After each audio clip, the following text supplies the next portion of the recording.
Obahima Kerde. I must mention that the Vice Chancellor is Nana Afoma II. Oh, okay. In the Abiaza traditional kingdom. Yes, for work, I am a professor of epidemiology and public health at the Great University of Johannesburg, as well as the director of the Pan-African Center for Epidemics Research and Extramural Unit of the SAMRC. Thank you very much. Very welcome. Good morning. My name is Edith Palani. I'm a specialized scientist at the Pan-African Center for Epidemics Research, situated at the Great University of Johannesburg. And I'm also a princess in the Abiaze Dominace, because my mentor is a queen. Thank you. Wow. I can see you landed earlier than this, because this weekend, Abiaze is celebrating, of course, its festival. And so, and privilege meeting you again. I hope you remember me, right?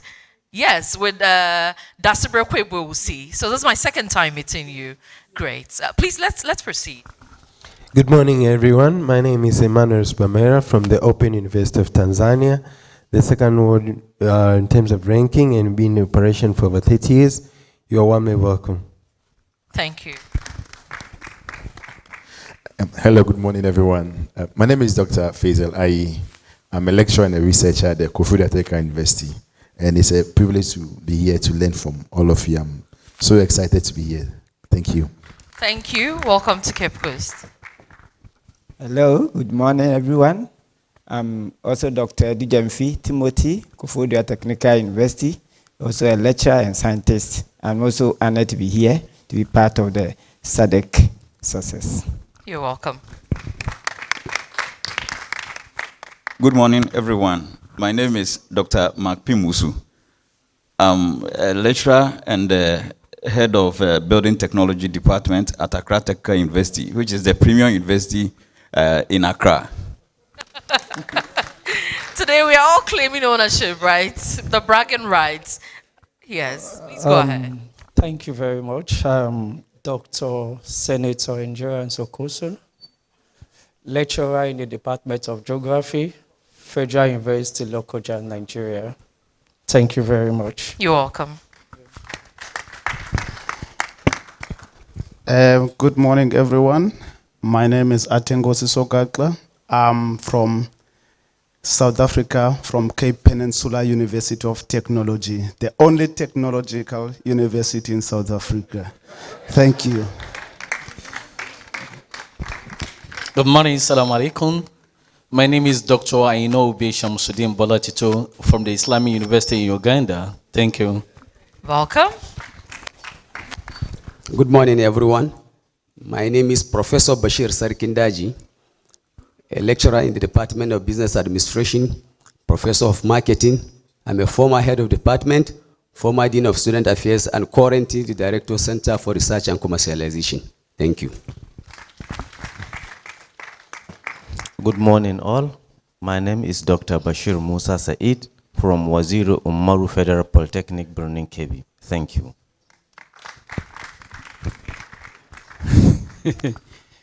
Listening to all the profiles, I don't know what to say again. I see myself very young and small. I am Samson Yekple, a Ghanaian language EVA tutor in the St. Teresa's College of Education, Hohwe, where we train lady teachers of substance. I'm glad to say I'm here with my principal and another tutor. We shall be presenting a paper in critical pedagogy to champion the cause of this conference. Thank you very much. Thank you very much. I'm Afari Saki Francis, headmaster of Bisiansi Senior High School here in the Central Region, and a PhD student at Ejumakon campus of UUW. Thank you. You're welcome. Thank you so much. My name is Michael Ayikwi from the Jiangsu University in China, and also from the University of Energy and Natural Resources. Ni hao. Thank you so much. Are you going to speak some Chinese this morning? Just a little bit. Good morning, everyone. My name is Oluwasesun Bukbola. I've come in the entourage of my mentor, my dean, who will introduce himself after mine. We are from the giant of Africa. We are from Nigeria. And our institution is Lagos State University of Education. I have my PhD in special education in the area of education of learners with hearing impairments, otherwise known as deaf education. Without people with special needs, this conference will remain incomplete. So, and I refuse to be intimidated by the number of people from Johannesburg. But I know before this conference is over, I will get an invite for my postdoc in Johannesburg. Thank you. Great. Thank you very much. My name is Dr. Dele Melekowe. I'm from Lagos State University of Education. We just transmuted to a University of Education just some 2 years ago. We were initially a College of Education, Adeniro Ogusanya College of Education, and Michael Otodela College of Education. But in the wisdom of the Lagos State government, they transmuted both to a university. So we are a baby being nurtured. However, we have come to make presentation at this conference as a representative of the Lagos State University of Education. Thank you.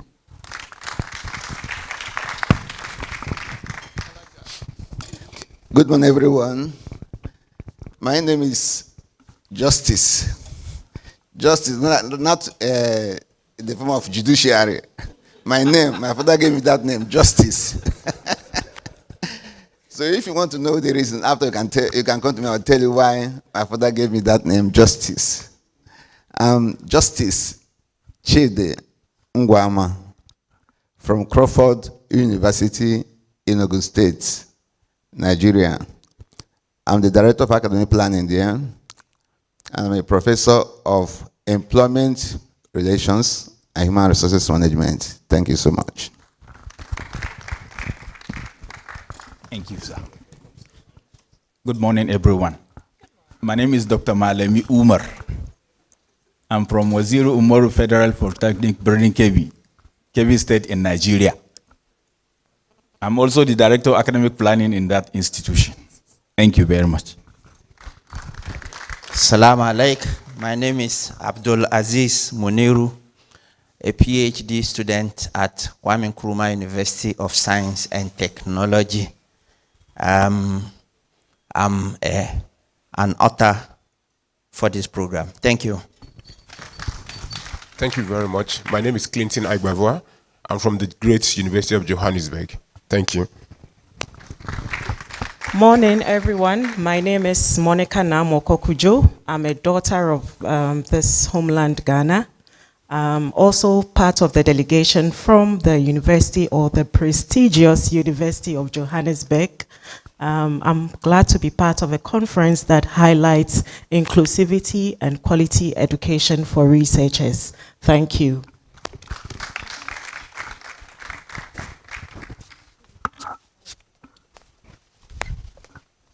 Great. So we move into my immediate right. Let's quickly introduce ourselves. Hello, good morning to you all. I'm Engineer Stephen Azwa. I'm here with my wife.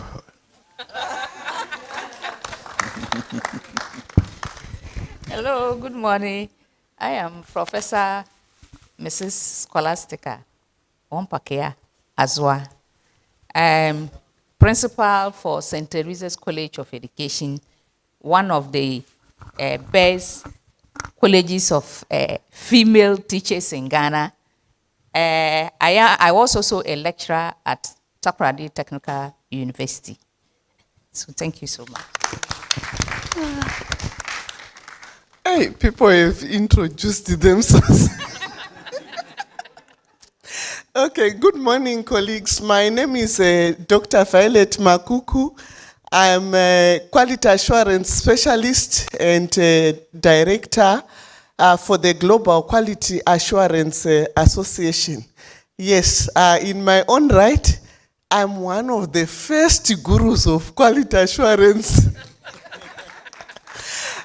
a PhD in university education quality assurance, as well as a strong background in education. So see me, let's do some work together. Thank you. Hello, everyone. My name is Alice Constance Mensah. My professorship is in applied statistics from Accra Technical University, the premier technical university in Ghana. Thank you. Hello, good morning, everyone.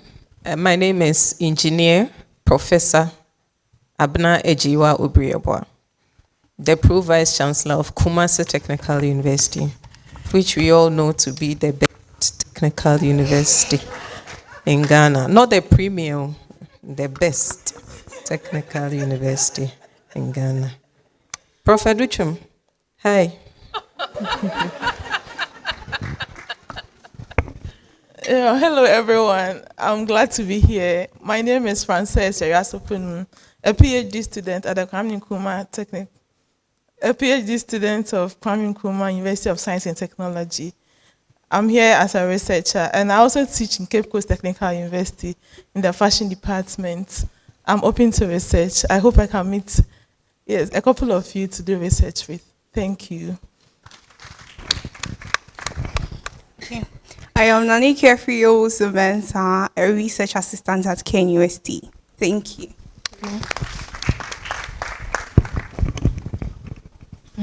Hello, I'm Benesakwele Jangba, an early student researcher, and I'm here to represent my team and here to also learn a lot from the best researchers and all researchers here. And it's nice to be here. Thank you. Good morning. I'm Loretta Tepo, and a PhD candidate at UCC. Thank you.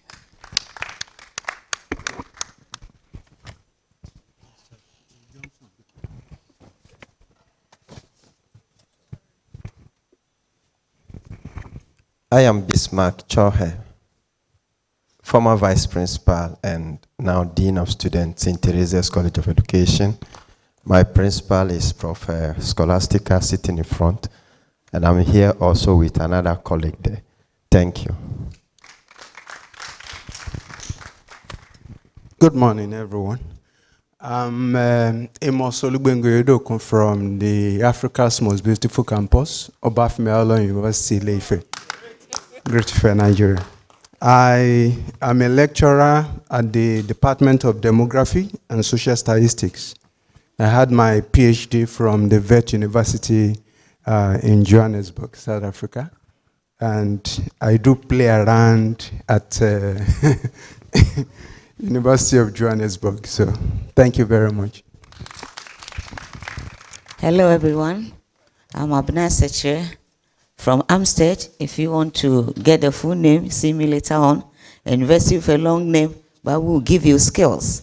I'm also a registered dietitian. So if anybody who has issues related to food, see me. Thank you. I'm also Charlotte Cctu from Amstead. Just like my sister said, if you want the full meaning, see us later on. I'm also a lecturer in the Hospitality and Tourism Department. Thank you. My name is Engineer Dr. Moses Anhiambu from Ho Technical University, a lecturer at the Department of Building Technology. Thank you.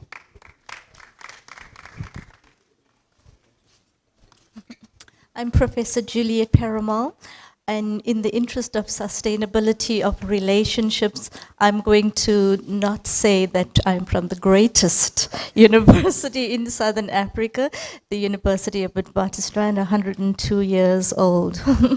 Yeah. Good morning, colleagues. Emmanuel Ojo, University of the Witwatersrand. Thank you. Good morning, everyone. I'm Oluwakemi Ajayi from the prestigious University of the Witwatersrand. Good morning, everyone. My name is Dr. Joy Yobi. I am a postdoctoral fellow from University of Witwatersrand. I can't end this introduction without saying a very big thank you to my head of school, Professor Peruma, and Professor Emmanuel for bringing me all the way from Johannesburg to this place. Thank you very much.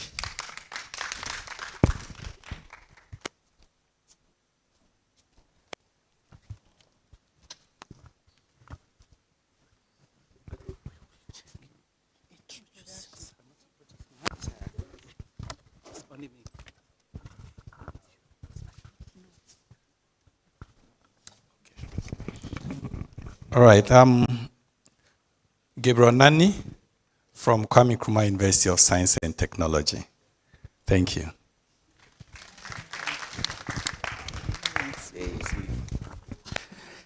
Hi, Akwaba. Good morning, everyone. So, Professor Wellington Didibukutwala. So, I'm the current ED for the Faculty of Engineering Information Technology. So, Walter Sisulu University, South Africa. Amazing. Well, I think by now we are all comfortable because we heard the names of those sitting next to us. Let me officially welcome you to Cape Coast. We are live on Asase 100.3 Cape Coast, the voice of our land. We are also live on ATL FM 100.5, the soul of the coast.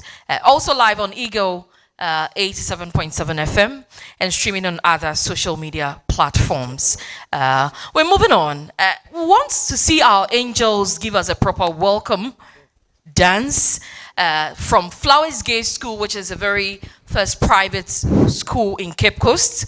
They are here to welcome our academicians who are gathered here. Interestingly, Nanama, these young children, we are involving them because of his SDG.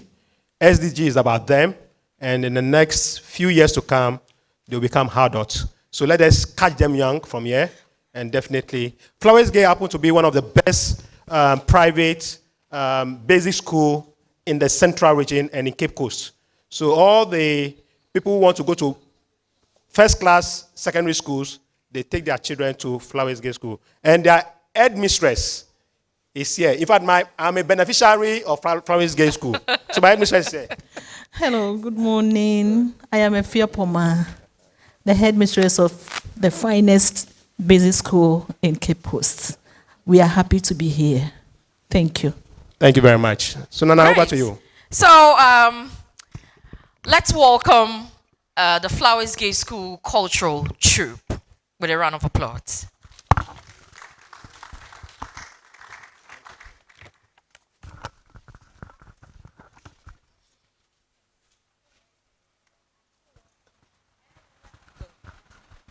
Obrumankum, Obrumankum, Obrumankum, Obrumankum, Obrumankum, Obrumankum,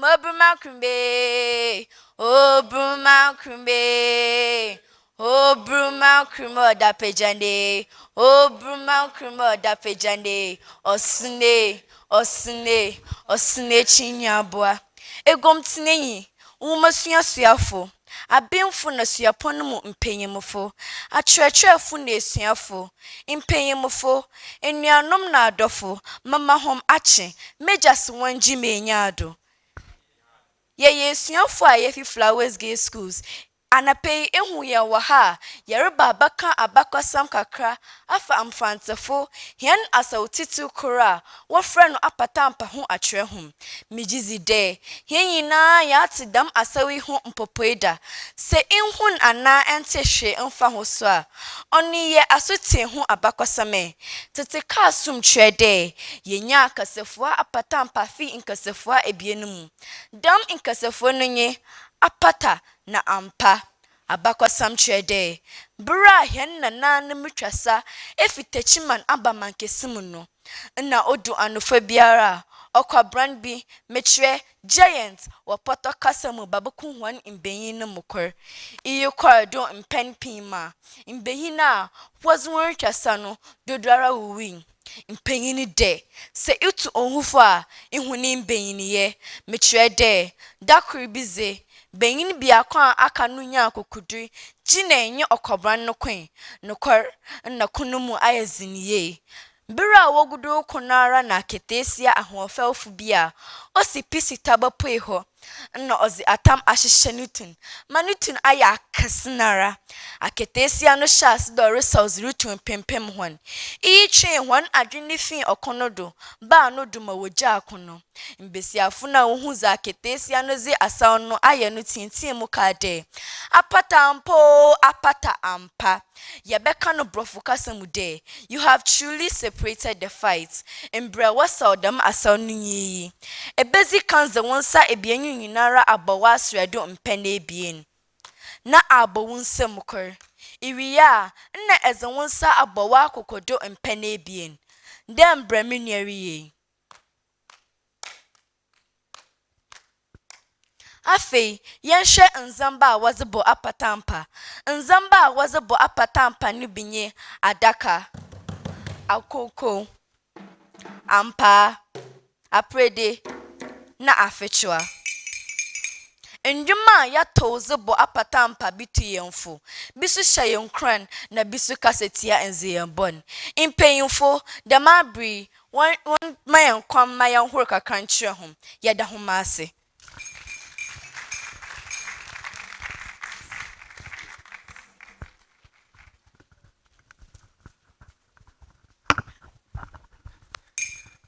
Yabe amanana yabe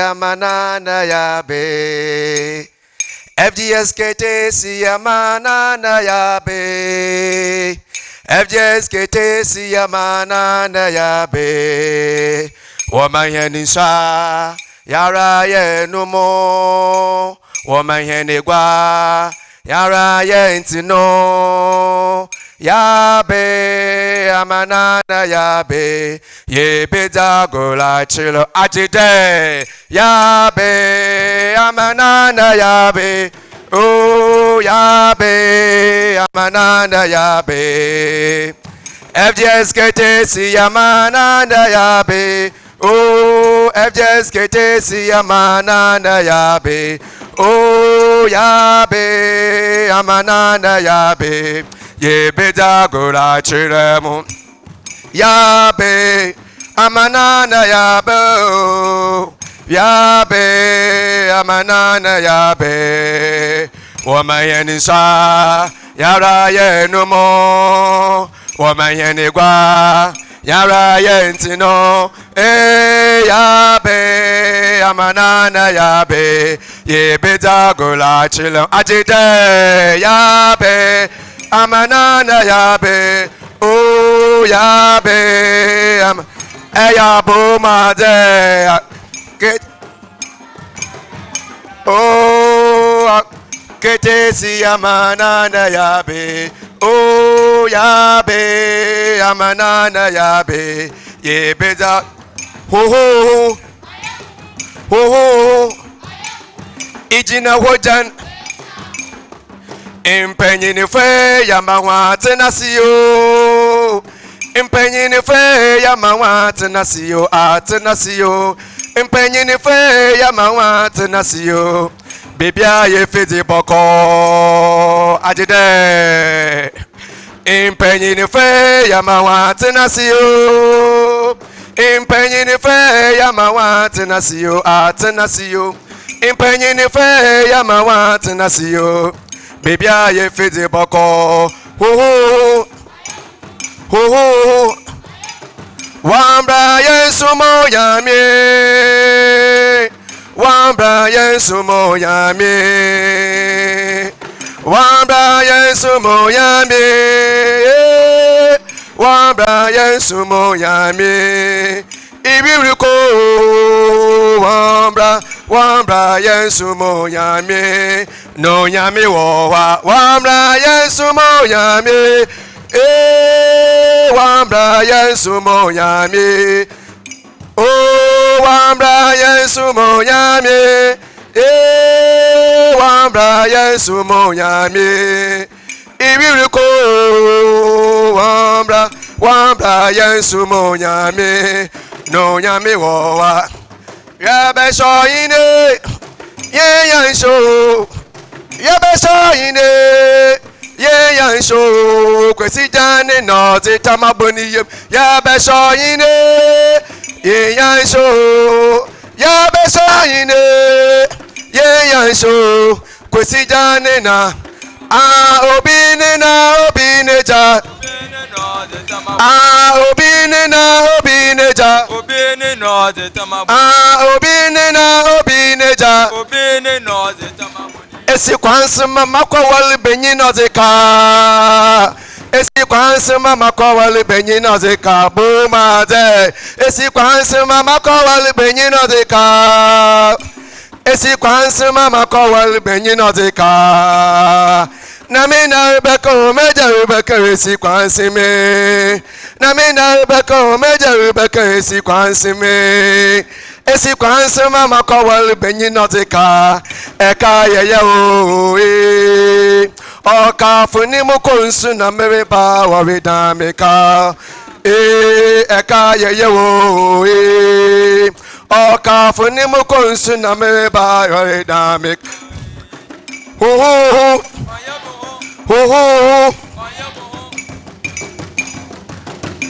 Makoto kentama mokura koto bise furami.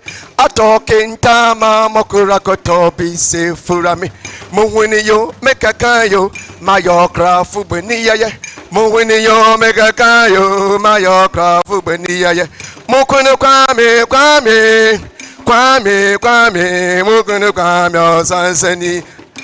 Adede akoto kentama mokura koto bise. Oh atokinta mokura koto bise.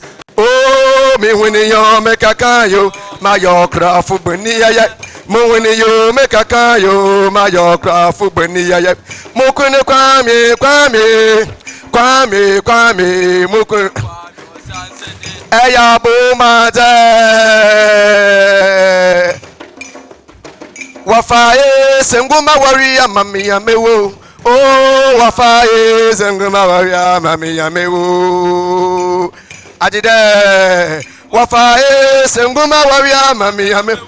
Oh wafaye senguma waria mami ya mewo. Enshamanentu enshamabasa enshami yepi mawake enshamanentu.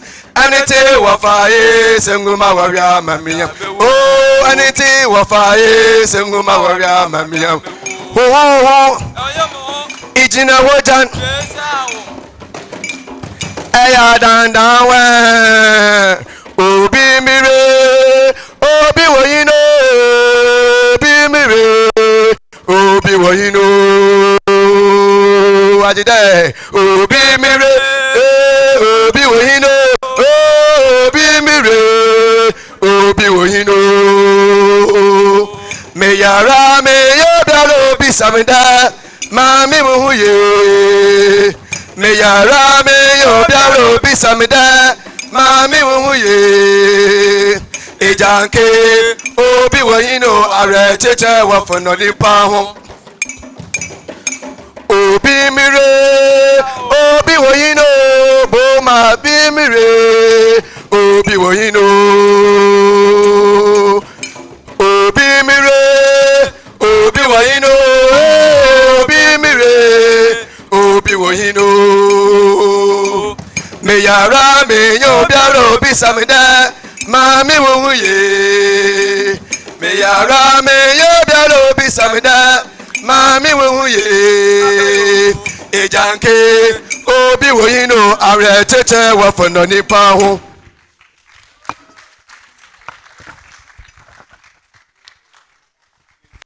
Wow.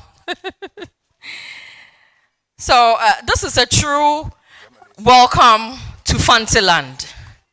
Apatampa is a dance by Fantis, and you just enjoyed a touch of it. Yeah, such an exercise. I believe the kids have had a good time doing Apatampa this morning. Thank you very much, Flowers Gay School, for this very one. Thank you.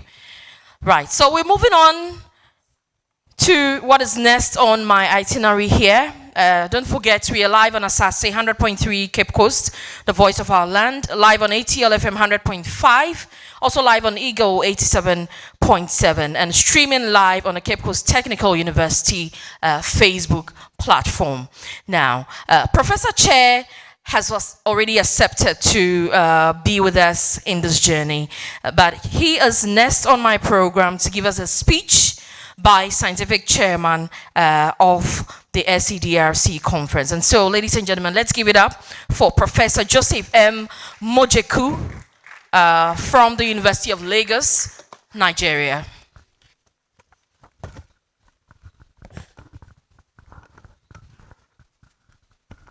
Thank you, Nanama. Great. Everyone here is great. But we lacked something. After doing the introduction, I thought we should have clapped for each other loudly, but I didn't hear such clap. Can we do it now?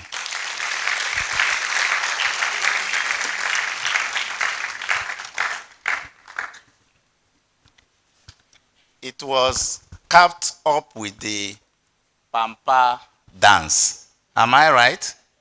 Pampa dance. Apatampa. You know, my friends used to call me Igbo Ghana man. You may not understand that one. Igbo is a tribe in Nigeria, famous tribe. And any examples I'm giving to my students, to my friends, I normally use Ghana as an example. Reason, I schooled in Ghana when days were good. And under the United Nations sponsorship. So I know every look and corner of Ghana in the name of educational tour. Let me know how many Ghanaians here who know Bosunchui Lake. Put up your hands if you have been to Bosunchui Lake. That will tell you that I know every look and corner. So, Your Excellencies, distinguished discussants, our esteemed sponsors, distinguished participants, gentlemen of the press. I don't want to add ladies there. They are always gentlemen. Ladies and gentlemen, I am delighted to be in the midst of this intellectual audience. I consider it a great honor and privilege to be given the opportunity to address this august gathering of intellectuals, scientists, captains of industry, entrepreneurs, policy makers, consultants, and research practitioners, to name a few. On that note, I welcome you all to the 13th Applied Research Conference in Africa, holding here in Cape Coast University, Ghana. I appreciate the local organizing committee and the members of scientific committee for their steadfastness in ensuring that the Applied Research Conference in Africa has become an unavoidable annual event.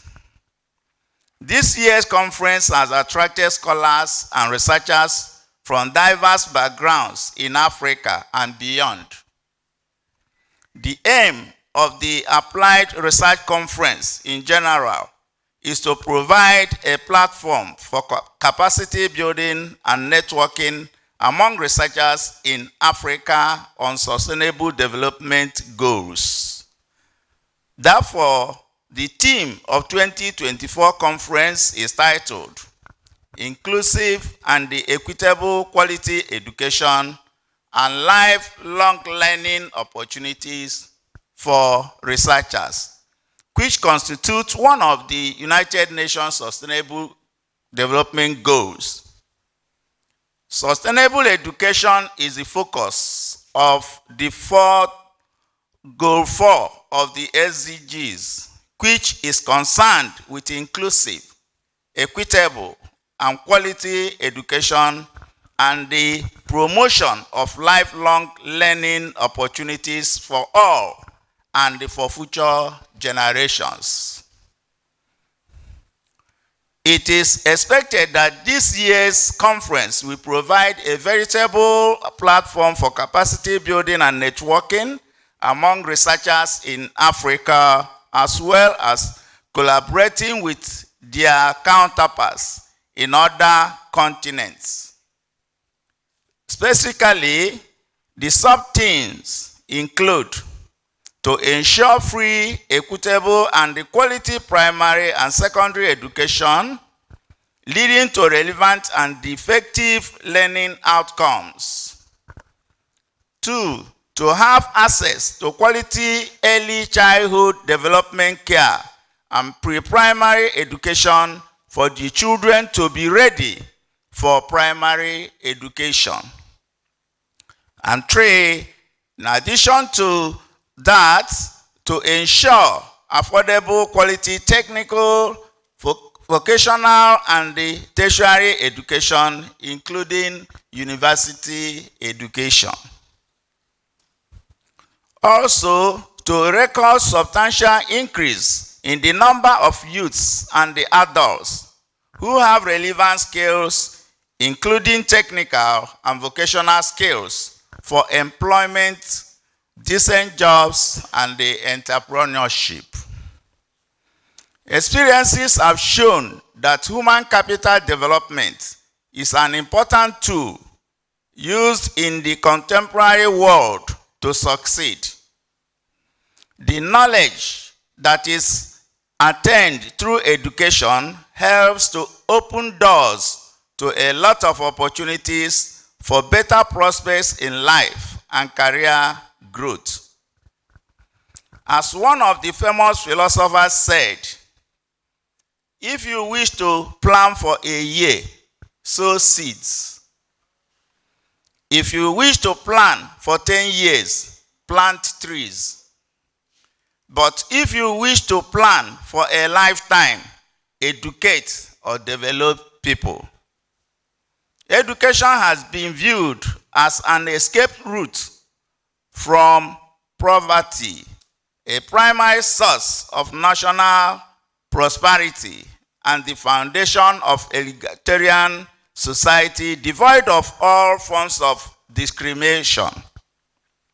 It is important to note that what differentiates the developed countries of Europe, Asia, and America from the developing countries of Africa is the quality of human capital and state-of-the-art technology. Globally, social progress and change are hinged on human capital development. Countries in the global north place faith in the power of education to improve their quality of life, and it has been observed that countries that are at the forefront of technology have the most educated population. The technological inventions, starting from the first industrial revolution of the 18th and 19th centuries to the fourth industrial revolution of 21st century, are all products of education and research. In order to align with these global developments, there is great need to educate and develop Africans right from the cradle to possess competencies, perspectives, as well as human values, with a view to coping with the challenges of the 21st century. Educational institutions at all levels should take into account the impact of globalization, the development of information, and advanced communicative technologies, artificial intelligence, robotics, the rapid change in the demand in employment, and the critical need for highly qualified educators who have practical experiences in their disciplines to cope with the 21st century knowledge explosion. Education has a long-term maturation process which encompasses and involves the development of the knowledge, values, and the understanding required in all aspects of life, rather than the knowledge and skills relating to particular areas of activities or jobs. Education is a lifelong process of knowledge acquisition, which helps an individual to become properly integrated into the society. It is a continuous learning process that prepares and assists an individual to blend with realities of life. Hence, it is on the totality of the individual. There should be need for a paradigm shift from a full-scale theoretical education delivery to practical skills development. For many decades, education achievement was measured by the degree or certificate an individual obtained, preferably from a college or university. But now, employers in the industrial and manufacturing sectors are seeking for workers with hands-on vocational training in manufacturing and logistics, not full of theoretical knowledge. In my own opinion, such lofty idea should be introduced in primary and nursery schools as the base or foundation of education. Practical or handcrafts should be introduced in an early stage to tap the potentialities of pupils as early as 5 to 6 years of age. This is the developmental trajectory of many advanced technology societies. Hence, I suggest that the governments of the global south, that is developing countries, should endeavor to invest massively in education, research, and social infrastructures. It should formulate guidelines or policies to shape research efforts in all ramifications of human endeavors if the developing countries and their organizations are to catch up with the advanced countries of the global north in terms of development. The pivotal roles played by education, vocational training, and entrepreneurship in the process of social and economic development are inconvertible. This calls for concerted efforts on the part of the governments in Africa, academia, research institutions, and professional bodies to put in place the culture of sound and qualitative education for sustainable development of the African continent. Hence, it is believed that the communique emanating from this year's conference will bring to the fore solutions required to face the enormous educational and developmental challenges confronting Africa as a continent.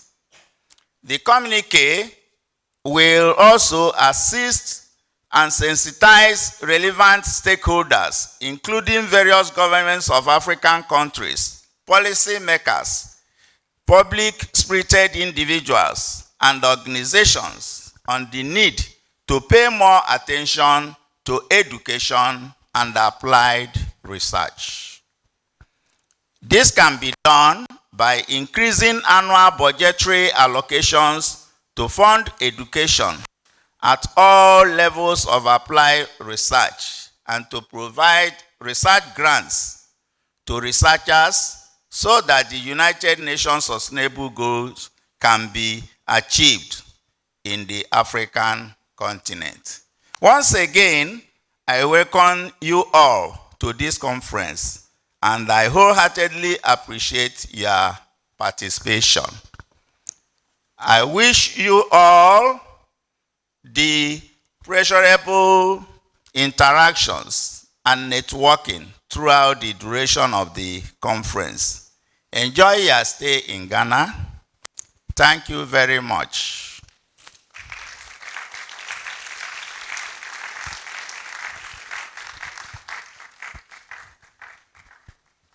Thank you very much, Prof. Chair Joseph and Mojeku, all the way from the University of Lagos, Nigeria.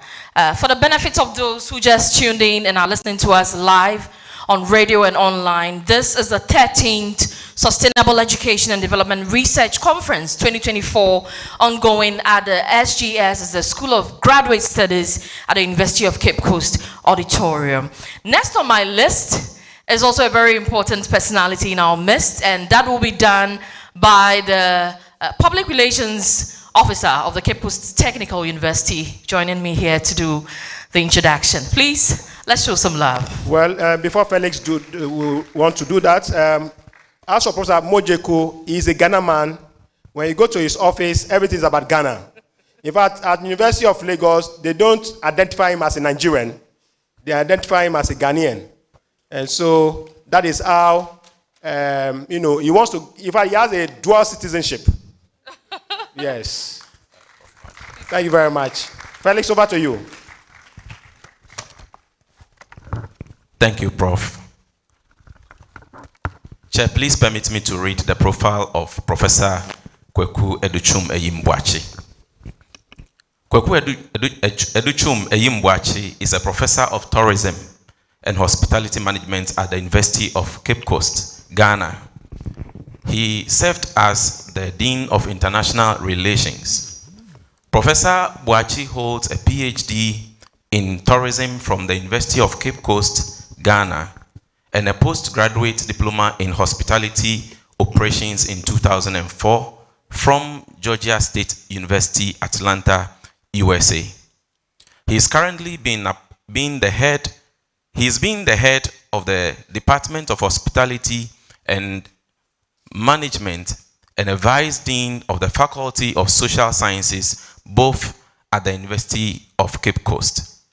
He brings to the position more than 20 years of experience as a lecturer, scholar, administrator, and an entrepreneur. Professor Bwachi has played key roles in several projects, committees for the government of Ghana and other international organizations on tourism and hospitality management. He has also worked internationally as a visiting senior Fulbright research scholar in the United States of America and undertaking several working visits to universities in the United Kingdom, Spain, Germany, Switzerland, Botswana, and Nigeria as a visiting professor, conference speaker, and a trainer. He is also an external examiner for numerous universities in Ghana, Africa, Europe, and a reviewer for various Scopus indexed academic journals in tourism. He has successfully supervised more than 35 postgraduate students, that is PhD and MPhil so far. Professor Bwachi is a Christian and is married with 2 children. Please, let's receive Professor Kweku Educhum Bwachi, the host for this conference.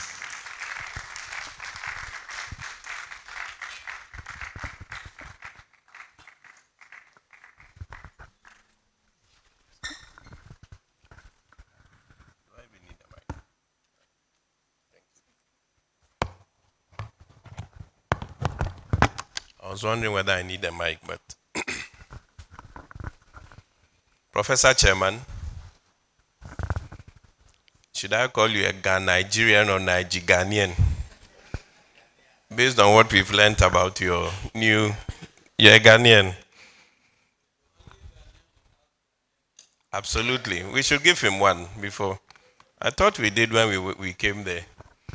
Distinguished guests, friends from the media, ladies and gentlemen, education has always been the progenitor of change in every society. All the paradigm-changing epochs of history have been driven by knowledge, which is the direct product of education acquired both formally and informally. Ladies and gentlemen, let me hasten to indicate that indigenous forms of knowledge have been ignored for far too long, and we will have to be intentional about integrating them into what we know. It is a well-documented fact, for example, that way before formal education in quote came to Africa and NASA telescopes were invented, traditional people possessed advanced knowledge of the solar system and its constellations, even without telescopes. Again, long before the introduction of sonar technology, indigenous fishermen have long been known to know how to tell the location and type of fish in a particular part of the sea by merely tasting the water. And they have been known to use the coastline and stars to navigate on fishing expeditions. I beg your pardon. Nonetheless, the place of formal education cannot be wished away. For through formal education, as has been explicitly introduced by our chairman, humanity has witnessed 4 major changes, or better put, industrial revolutions in economic structures, namely, the first industrial revolution, which brought coal in 1765, the second industrial revolution, which was about gas and electrics, the third industrial revolution, electronics and nuclear in 1969, and the fourth industrial revolution that talks about internet and renewable energy in the year 2000. These changes, though economic in nature, have had their attendant social engineering and ultimately developmental outcomes. Depending on the source, there is talk of even a 5th, 6th, and 7th industrial revolution, which focus on human-machine interfaces, quantum computing, nanotechnology, and the use of autonomous permanent removable energy systems respectively. All these mean that our world is developing at an unprecedented fast rate. Buckminster Fuller in 1981 proposed what we now call the knowledge doubling curve and indicated that until the 1900s, knowledge doubled every century. By 1945, however, knowledge was doubling every 25 years. And by 1982, it was doubling every 12 to 13 months. Ladies and gentlemen, currently some authors argue that knowledge is doubling every 6 to 12 hours. So we moved from once every century now to once every 25 years. By 1982, knowledge was doubling every 12 to 13 months, and now it is doubling every 6 to 12 hours. Chair, development is all about people and their well-being as it relates to the environmental protection. Education is therefore a critical link to achieving development, and as educators, we have been placed in a very critical place of shaping future minds to pursue development. We must constantly pause and ask ourselves whether we are indeed prepared for both the environment, the world system, the environment and its world system, and the caliber of minds that we are charged to shape for the next generation. Currently, our universities are largely populated by Generation Zs.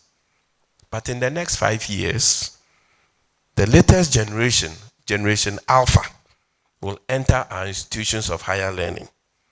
Ladies and gentlemen, permit me to introduce to you Generation Alpha. Born between 2010 and 2024 or 2025, they are the first generation to have grown up in a world that fully encapsulates technology. Their appearance, it is said, coincided with the launch of the first iPad by Apple. And a quick glance through the room tells me all of us are old enough to know what happened then.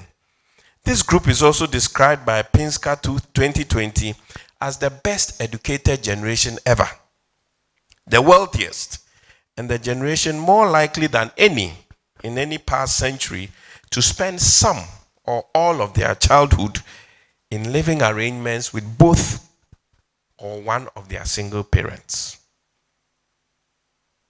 And as we saw the beautiful display here, they are the Generation Alpha.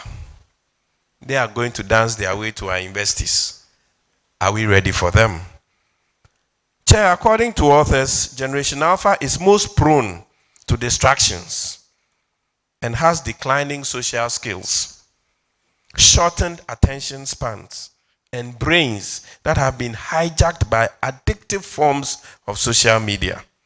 We know from research already that their predecessors, the Generation Zs, have a research attention span which is a little under 8 seconds. Your guess is as good as mine how attentive the Generation Alpha will be when they find themselves in our classrooms. They are more prone to distractions and have evident disinterest in activities that do not involve a screen, along with restlessness and worse manners. They are known to expect and are engaged more with visual, oral, and kinesthetic methods which are used in classroom management.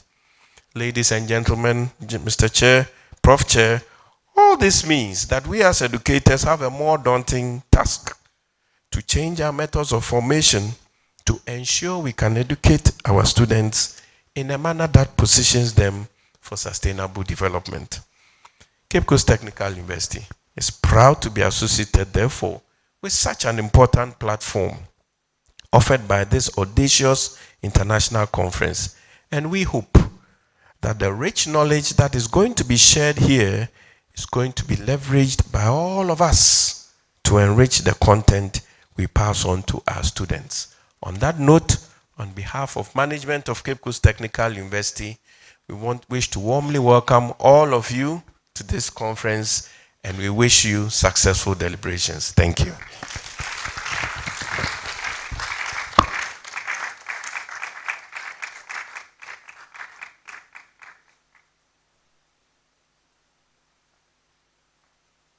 Thank you very much to our host professor who has done it nicely for us. We're moving on to the next speaker this morning, and once again he will be introduced by the PRO from the Cape Coast Technical University. And so Felix will join me once again for that.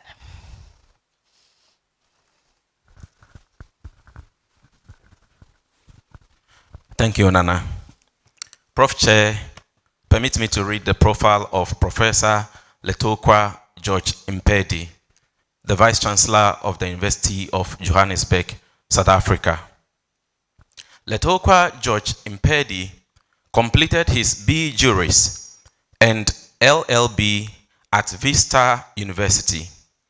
In 2001, the LLM degree in labor law was conferred upon him by the then Rand Afrikaans University, now University of Johannesburg.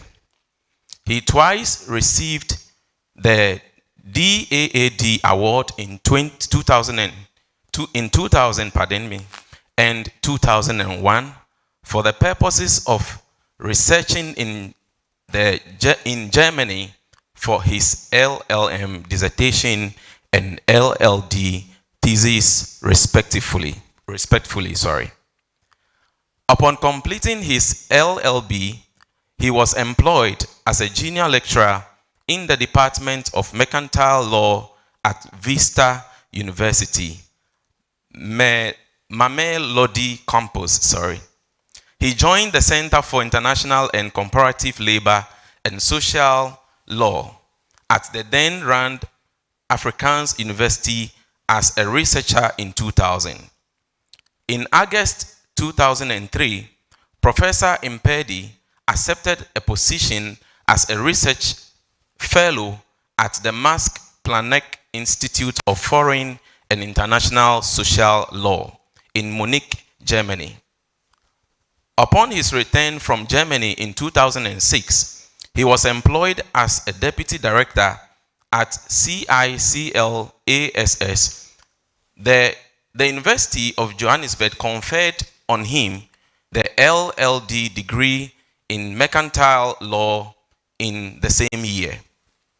Before his current appointment as a vice chancellor and principal, Professor Impedi served as the deputy vice chancellor in charge of academic and executive dean, that is Faculty of Law at the University of Johannesburg.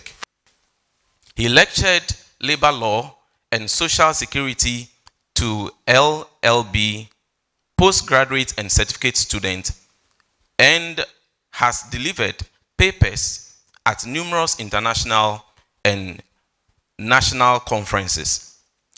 Professor Impedi has published widely on social security and labor law in South Africa, Southern Africa, and Anglophone Africa. His most recent publications include a co-authored book, Labor Law in Ghana, 2002, published by LexisNexis South Africa. Professor Impedi is an NRF-rated scholar. He is placed in the B category, that is, a researcher who enjoys considerable international recognition by peers. Ladies and gentlemen, please help me receive Professor Letokwa George Impedi.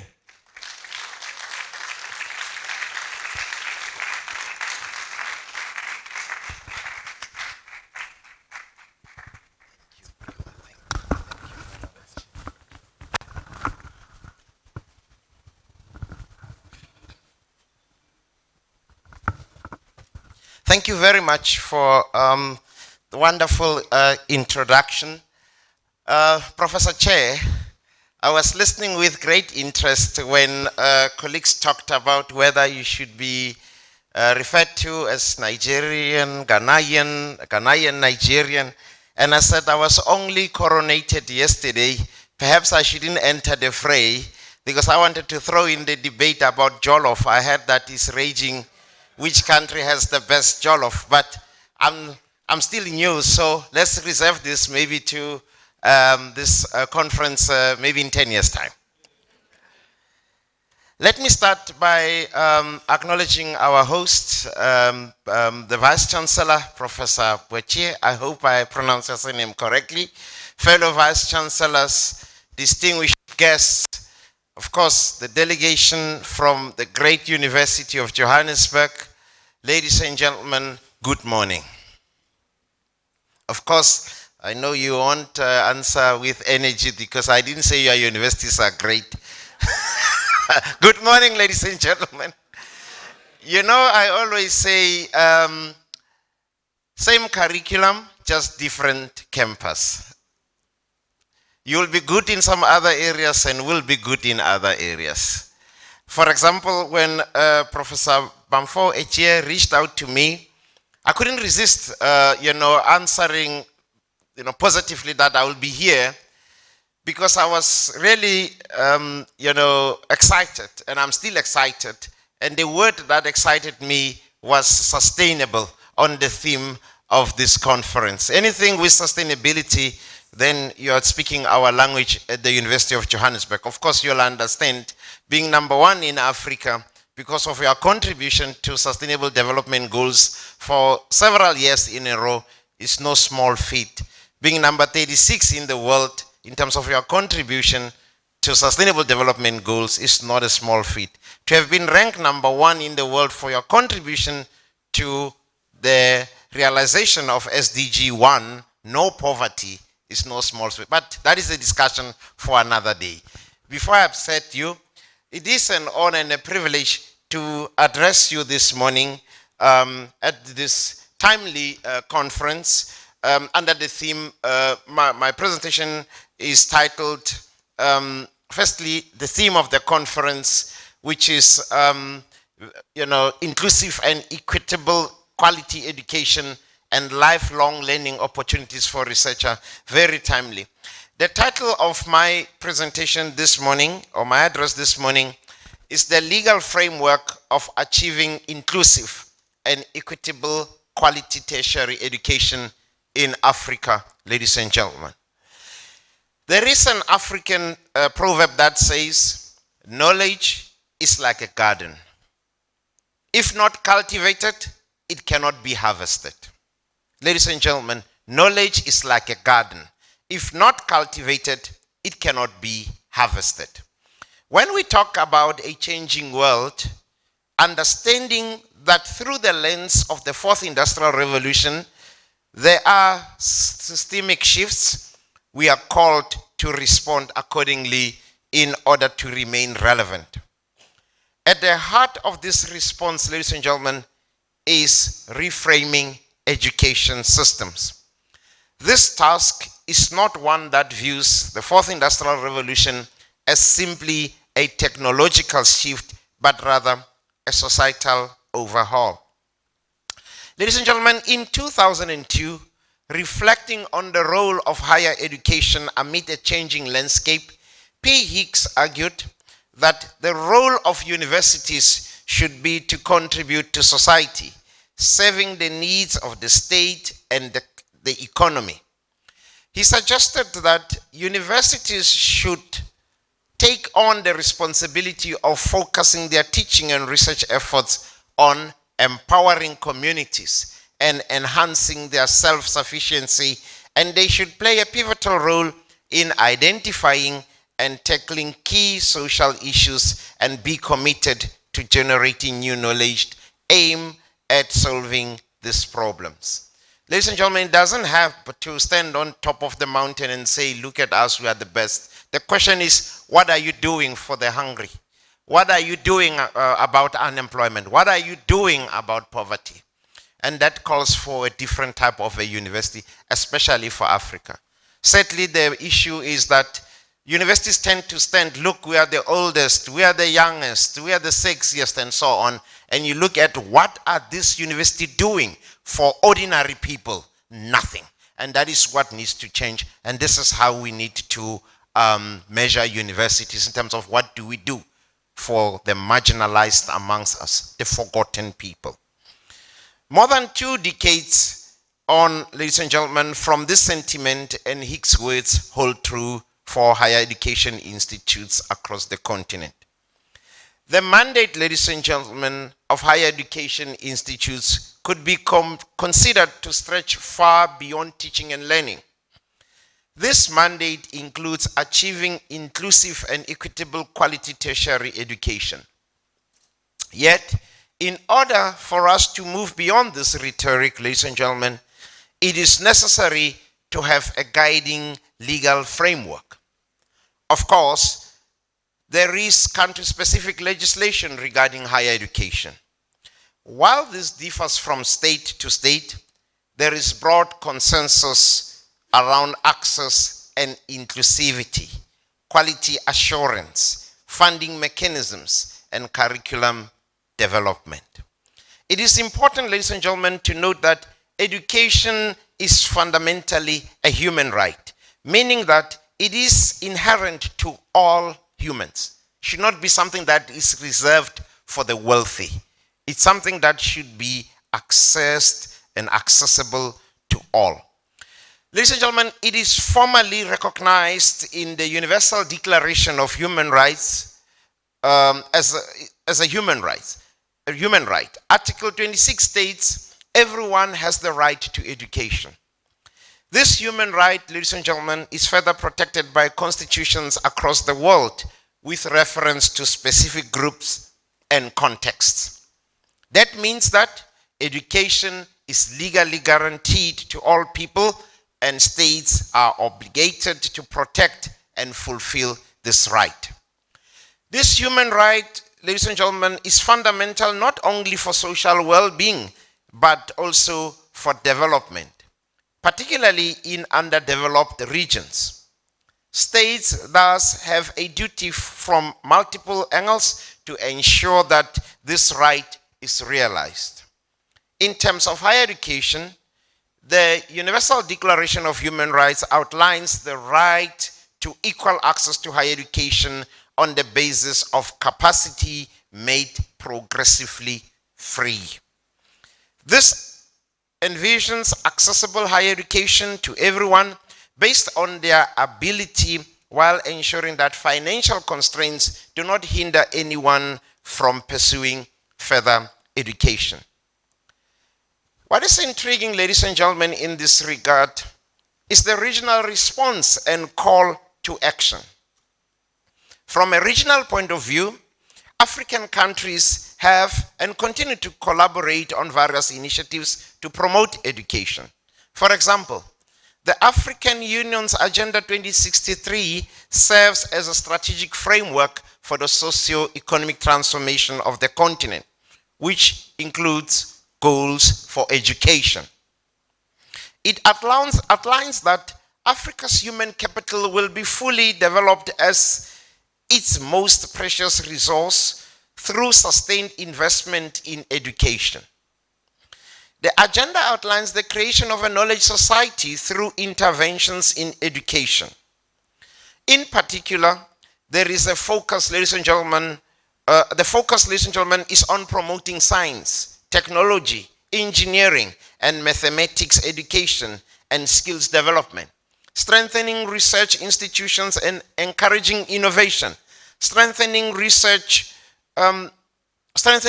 institutions and encouraging innovation, and honing into the burgeoning youth unemployment.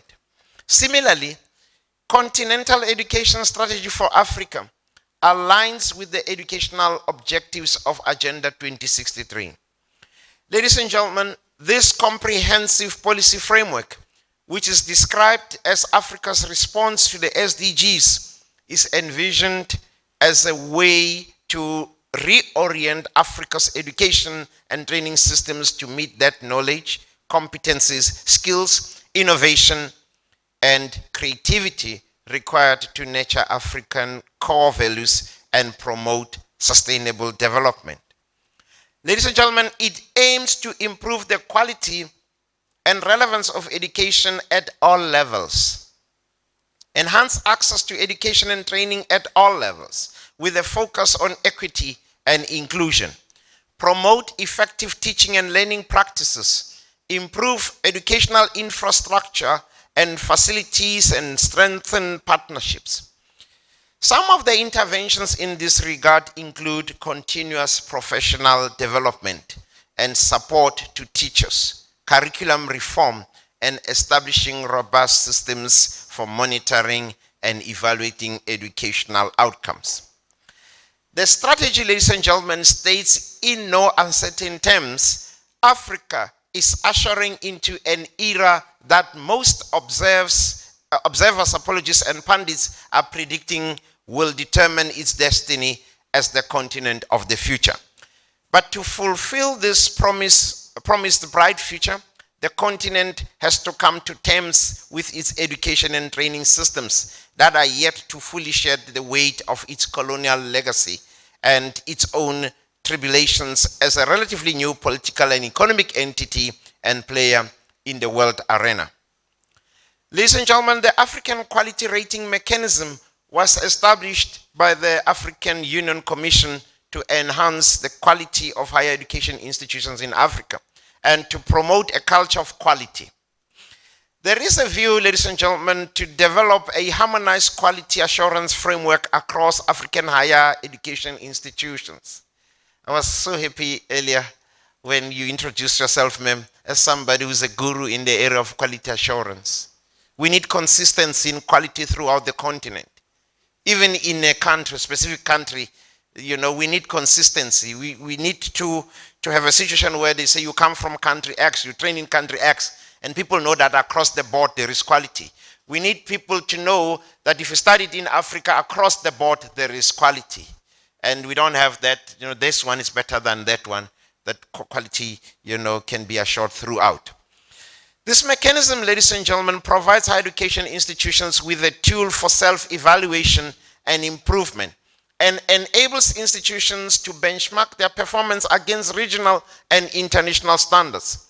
While this is an important tool for accountability, it also encourages institutions to self-reflect and promotes a culture of transparency.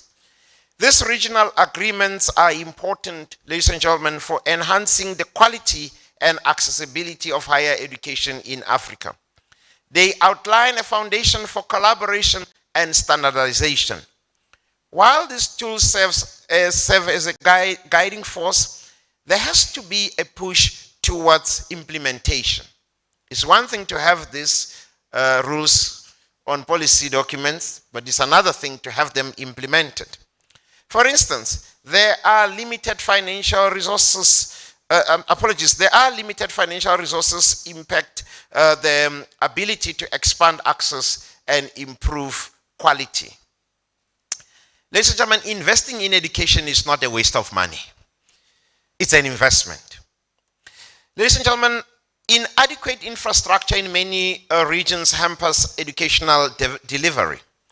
In some regions, political instability and conflict disrupt educational systems. A guiding force in this regard is the Sustainable Development Goal 4, which envisions inclusive and equitable quality education and promotes lifelong learning opportunities for all. This includes specific targets for tertiary education that speak to inclusivity, quality, relevance, and lifelong learning.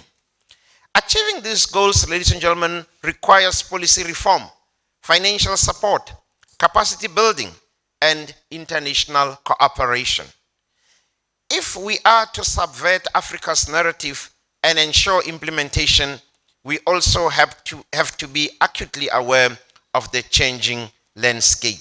It stands to reason, ladies and gentlemen, then, that the future of education, driven by societal impact, will emphasize equitable access, digital innovation, adaptive learning, and impactful research related to issues of sustainability. Collaborative efforts among educational institutions, governments, and industries will be crucial in fostering an education system that not only imparts knowledge, but also empowers individuals to contribute meaningfully to society. This ties into the very ideas presented by Sustainable Development Goals. These goals, ladies and gentlemen, could be considered as the guiding force for societal impact. Before considering what this all entails, it must first be acknowledged that there are multiple conundrums to consider in higher education.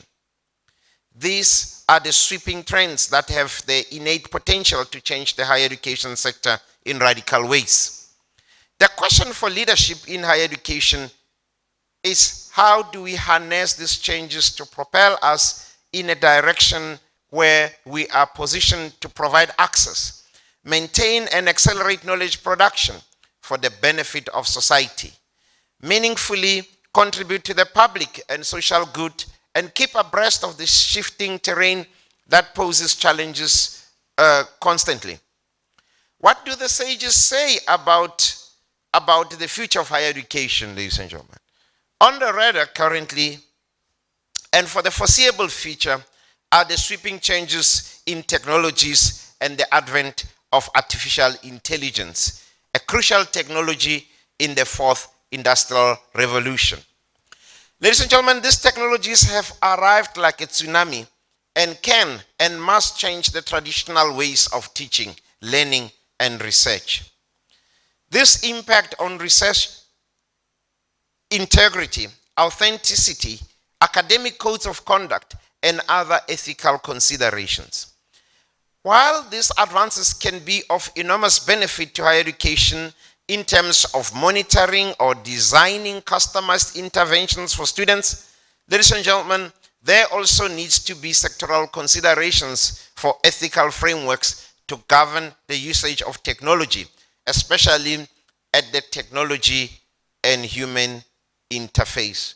We know what ChatGPT is doing in almost every sector. Courts, people are citing fake cases and so on. So we need really to pay attention to this.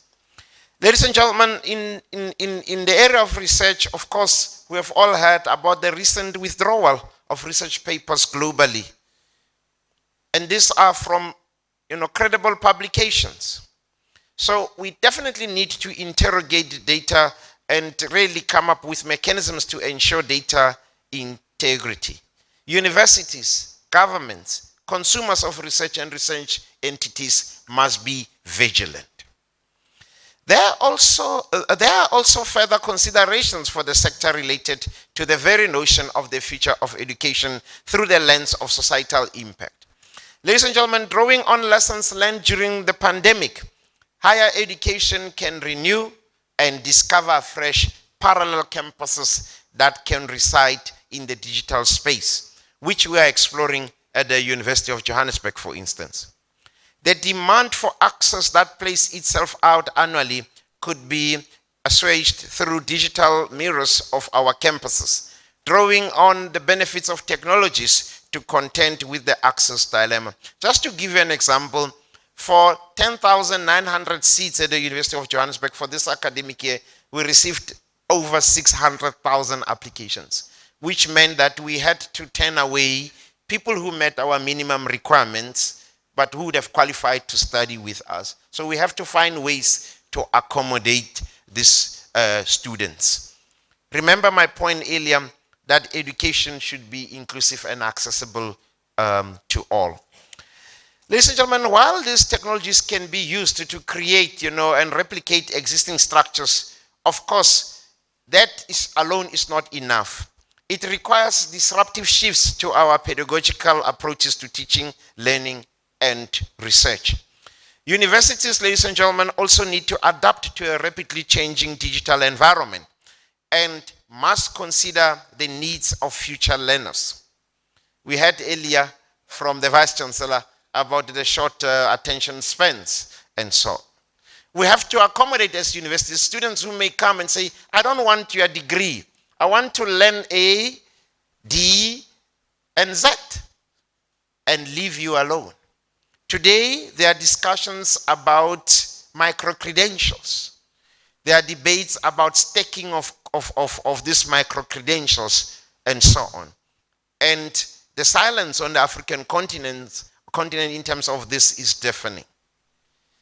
I thought I should just mention that. Universities will have to acknowledge that learning needs are changing. The need for more flexible pathways that I just touched on, like micro-credentials or modalities of delivery, have to change. This calls for disruptive shifts in pedagogical approaches, which necessitates collaboration and knowledge sharing among educational institutions globally. We won't do well in this future that we are facing if we don't work together. We tend to work as silos when it comes to universities. Ladies and gentlemen, this effort requires collaboration across various stakeholders, including governments, educational institutions, tech companies, and communities. The tendency today is finger pointing. The government will point at the university. The university will point at basic education, primary schools. And others, the private sector will point at the university. The people who give us don't know how to work. And then on the other hand, the university says it's not our responsibility. You have to give them practical training. But in that process, who suffers? Economists suffer, individuals suffer, progress suffers, and so on. And these are things that we need to look at. Ladies and gentlemen, at the center of any tectonic shifts made by higher education, there also has to be awareness of the digital divide, which can exacerbate inequalities and inequities of access. This can be considered to be a major conundrum in higher education. All shifts by institutions must take into account the context of our students, the hidden costs of technologies, and the need for careful planning and resource allocation. Certain areas you may have data, you may have a device, but internet connectivity is simply not there.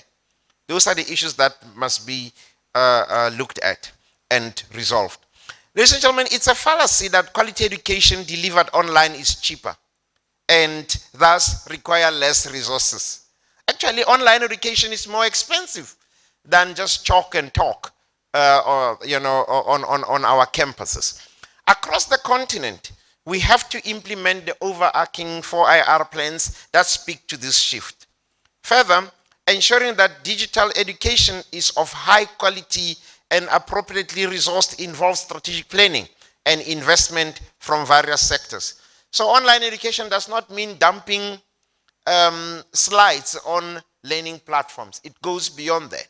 We have to challenge ourselves to provide an environment where students, if they need counseling, they can access it. They can access fully functioning digital libraries. They can meet fellow students and so on. Multilateral partnerships can help posit solutions, pool resources, share costs, and develop infrastructure that supports high quality online education. Universities are situated within a socio-political economic context, and the flailing economy cannot be resolved by higher education alone. Universities, ladies and gentlemen, need to cultivate good relationships with potential employers, with other societal institutions. This must not be in an instrumentalist way. The salient question will be to ensure that graduates are employable. For example, a recent survey at the University of Johannesburg demonstrated that adaptability is the characteristic most valued by employers. This requires universities to focus on innovative ways to develop attributes in graduates in the midst of the knowledge explosion that have occurred in the last 2 decades. We need to collaborate, ladies and gentlemen, on skills development initiatives which can address the workforce needs and promote capacity building.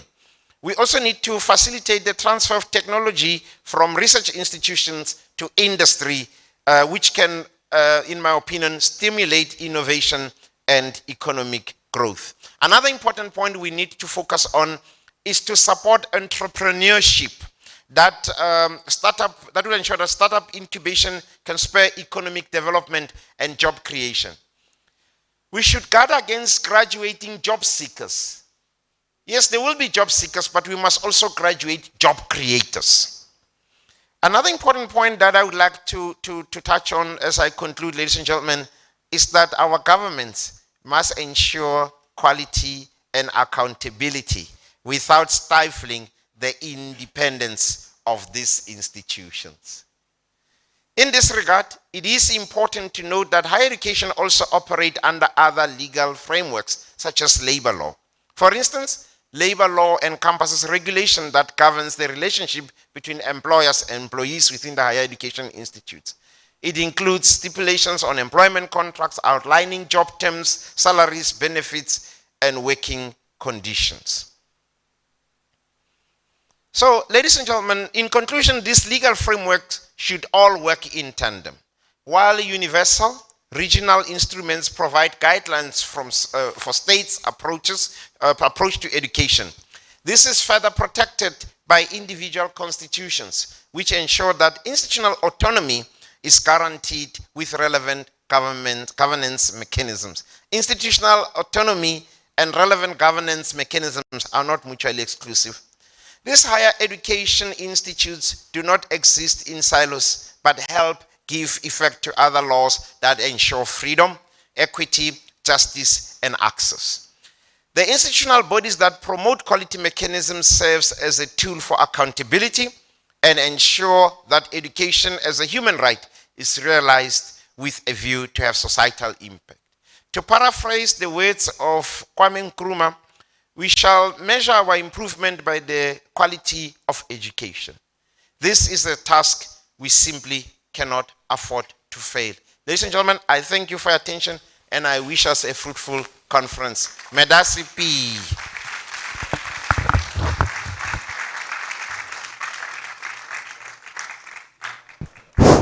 Thank you very much, the Vice Chancellor, for that wonderful delivery. Indeed, the Vice Chancellor is also a Ghanaian. In fact, he's a Ghanaian chief from Dominacy.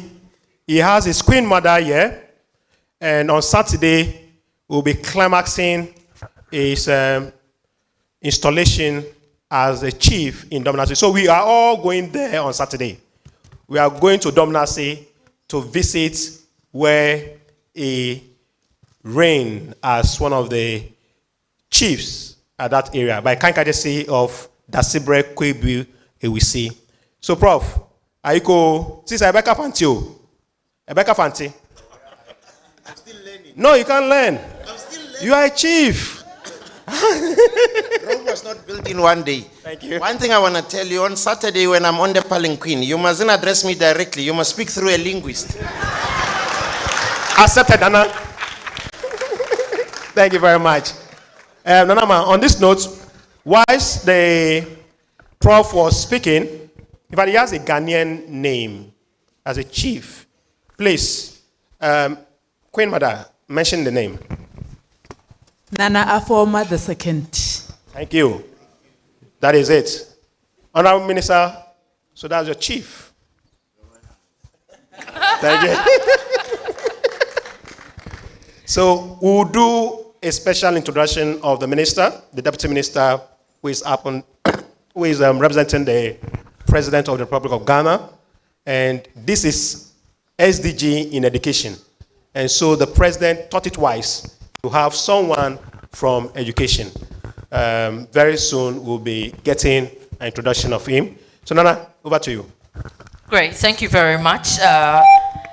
We're moving on. We'll be introducing the Deputy Minister, but let's have on stage once again the PR for Cape Coast Technical University to introduce the next guest.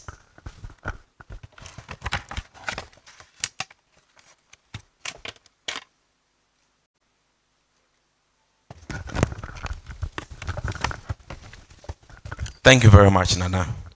Prof. Chair, once again, please permit me to read the profile of Professor Rexford Asasi Opon. Rexford Asasi Opon is a professor of architecture and the head of department of the architecture at Kwame Nkrumah University of Science and Technology. Professor Asasi Opon is an immediate past convocation professorial representative on the governing council of KNUST. He is also the immediate past and the longest serving dean of the international programs of the Kwame Nkrumah University of Science and Technology, Kumasi. He is a practicing architect with over 20 years of experience. He obtained his Doctor of Philosophy in Architecture from the premier Liverpool School of Architecture, University of Liverpool, United Kingdom. Masters in Urban Planning and Management from the University of Roma, Sapienza, Italy. Postgraduate Diploma in Architecture, KNUST, and a Bachelor of Science in Architecture in Design, University of Science and Technology, Kumasi, Ghana. Professor Asasi Opon is the Scientific Director, Project Lead of Sustainable Energy and Entrepreneurial Development Center, Ghana, for academic exchanges in teaching and research, supported by a living lab installed at Yebua Krom in Ejisu Dwabin Municipality, Ashanti Region, between KNUST and Technical University of Munich. He is also the initiator and originator and the lead architect of the flagship KNUST TUM Corporation Center building project. He has an unwavering passion for architectural education and wrote the initial proposal and subsequently chaired the committee to introduce the Doctor of Philosophy in Architecture at the KNUST in 2014. He supervises and churns out a number of PhD graduates in various fields related to architecture and development.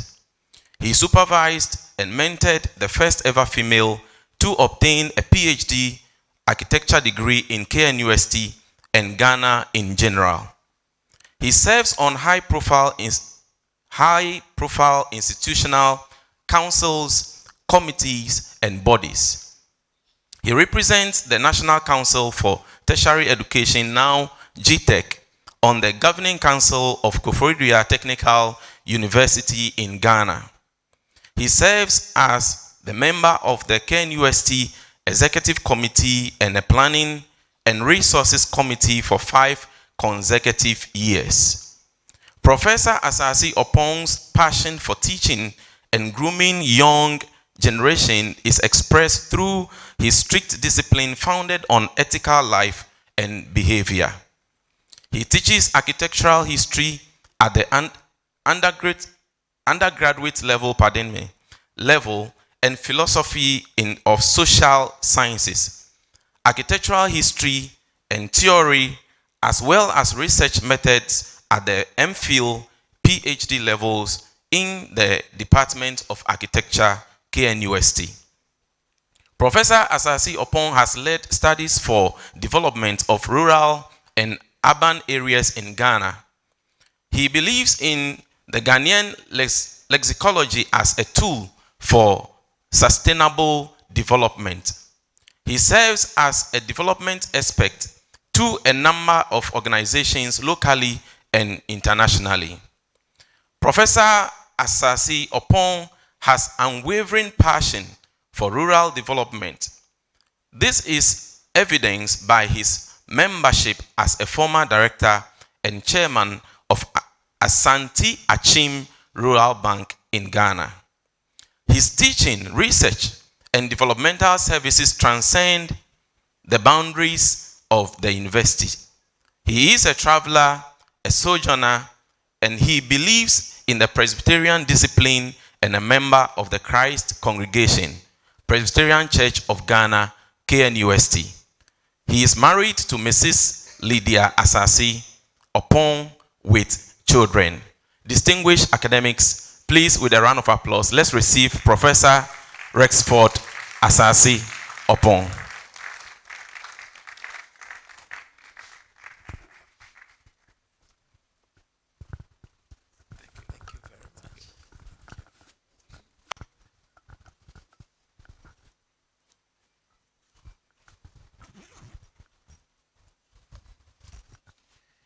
Thank you very much. When you are giving such a long profile, then the expectation is long and you don't know what to do. Prof. Chair and a friend, the Deputy Minister of Education, the Vice Chancellor, the host, former Vice Chancellors, registrars, the university community, distinguished participants who have traveled far and near to this conference, distinguished members of the press, ladies and gentlemen. It's indeed gratifying as I bring you greetings from the Kwame Nkrumah University of Science and Technology, Kumasi. My Vice Chancellor is also slated when I looked at the program, and I'm sure she will be here either tomorrow or the next day. I just picked the brochure and going through on page 87, I saw a picture and I was asking myself, this person looks like, I look like this person. I said, I look like this person. And then then quickly I saw the person wearing a Presbyterian attire, which is normally worn on Sundays. Then asked myself, why was this person wearing a church attire for an academic program? And when I looked closely, it was me. When this program, which has come thus far, began, and this is where I like to comment Professor Bamfue J. Gridley. That picture tells the beginning of where we are. I remember I was called on a Sunday to come to that program to be part of it. And that marked the beginning to this end. So, Professor Bamfue J., congratulations for the unwavering commitment. When we talk of unwavering commitment, for me, he is an epitome of that. I think we can give him a clap. I'm happy to be invited to be one of the keynote speakers. And my presentation, I want to deviate from the norm by reading. Please, can I have the slides shown?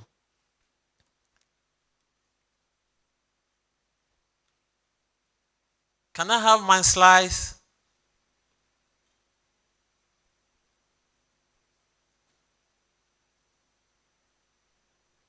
In the field of technological advancement, yes, thank you very much. I'm looking at localization of the Sustainable Development Goals for rapid development in Africa within the thematic topic of the conference, inclusive and equitable quality education and lifelong learning opportunities for researchers. And this is indeed a great one. My presentation basically will look at why the need to localize the SDGs, and then I'll situate it within the language versus lexicology dimension, the power of the mother tongue, and give a practical examples of how we can use local symbols, features to enhance our understanding of the SDGs. We draw some conclusions and then some reflections. We are told we are not supposed to do R&D. I don't call it Q&A, but rather questions and discussions, because I don't answer questions, we discuss. Now, why the need to localize the SDGs? The SDGs moved from the Millennium Development Goals. And for the time that was dedicated for the MDGs, we could not achieve them. Then came the SDGs. 15 years. We are into it, and we are left with 6 more years to go. If you look at the philosophy behind the SDGs, it's basically to make sure that life on earth is sweet. Life on earth is equitable. Life on earth, we live it to the fullest. Life on earth should be godly. But then, because of lack of understanding, it is a universal phenomenon, but because of lack of understanding and appreciation, we are unable to meet the time set for such things. So, when I was called some few months ago by another conference, which is also dealing with the Sustainable Development Goals, to give a paper, I didn't know what I was actually going to talk about. But I had this localization, which I call the Ghanaianization of the SDGs, on my table for a long time. And together, brought a team together, young students, teaching assistants, to make sure that we'll be able to practicalize the SDGs in a Ghanaian way. And we settled on the Edinkra symbologist. There's power in the tongue. And just this morning, when preparing, I found this quote that the idea is that if you can reach with your tongue, you can reach with your hands, and you can reach with your thoughts, says Ian Wishaw, a neuroscientist at the University of Lethbridge.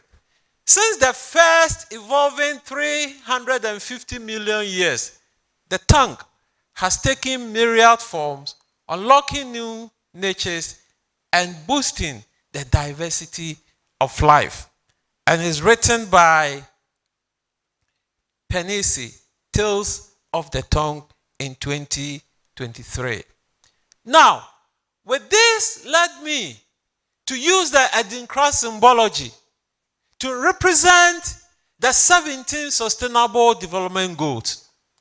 And it is so interesting to note that if you look at Ghana as a country, a lot of institutions, entities, have the Edinkra symbols as a way of celebrating their image, their emblems. Universities have it. Companies have it as a way of showcasing their beliefs. So, we localized the SDGs by using the Edinkra symbology. And we called it SDG GH1, that is SDG Ghana 1. And for the SDG 1, which is no poverty, if you look at the Edinkra symbology, it is about the Nsrewa. And the Nsrewa historically are cowrie shells where they employ this as a form of currency or a medium of exchange in various cultures. It is a symbol of wealth, a symbol of affluence, and the ability to manage finances. So what is the implication of this? The implication of this within the SDG 1 is that the Edinkra symbols reflects the goal of eradicating extreme poverty by ensuring that everyone has access to resources and economic well-being. So instead of looking at these pictures, if you are in Ghana and you see the Nsrewa symbol, what is telling you that in achieving sustainable development, it is important for us to make sure that we create wealth. I mean, symbols have been used over the years. Historically, the Egyptians used the hieroglyphics to communicate. If you go to China, if you go to Nigeria, I mean, a lot of African countries, symbols communicate greatly to development. The second SDG for Ghana is the Besin Saka. Besin Saka basically is a symbol of abundance and plentifulness. Besin means kola, and the Saka means the bunch. So the bunch of kola is a symbol of abundance and plenty. And the implication of this symbol highlights the importance of collective effort in achieving food security as depicted by the kola nut. It emphasizes on unity, aligning with the goal of ending hunger and promoting sustainable development goals. The sustainable development goals basically target the people at the grassroots, those who cannot really read and write. So in appreciating the sustainable development goals and having them in what they identify themselves with will help development as we go along. The third SDG GH, representing the SDG 3, good health and well-being, is ahoden, represents energy, vitality, and strength. And what we are trying to say is that if you see this this symbol, which is coming from the Dinkra symbology, it represents good health and well-being.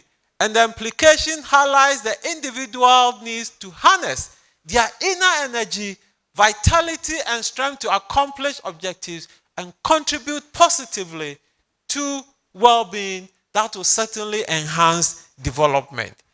We move on and identified for the fourth one what we call nia onim sua ohu, meaning that knowledge and therefore lifelong education requires a continued quest. In fact, this symbol is used by many universities in the country that represent quality education. It promotes equal access to lifelong education, reflecting the continuous learning process and supporting the aims of the SDGs and effective educational systems. The SDG GH5, Buamenamimwao, meaning that it symbolizes, translate, help me and let me help you. It represents cooperation and interdependence, and that is gender equality. And here the implication is that for mutual support and collaboration between men and women, it is important that we work together, we assist one another to overcome all the barriers that we encounter in our developmental processes. So if somebody sees this, it equates to gender equality, and that is what the people of Ghana can identify themselves with. If you look at the 6, it's a symbol of the comb, Duafe, that is the wooden comb. And that is a symbol of fondness and cleanliness. And here, it connects to the SDG 6, clean water and sanitation. The importance, maintaining cleanliness and tidiness in both physical appearance and one's environment.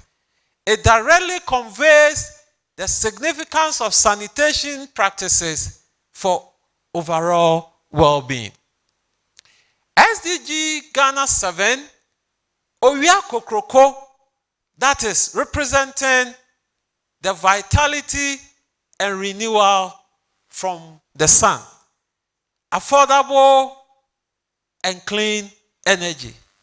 The implication of the SDG 7 and therefore the SDG Ghana 7 emphasizes the importance of robust sustainable energy solutions that can drive progress towards universal access to affordable, reliable, and modern energy services as outlined by the SDG 7.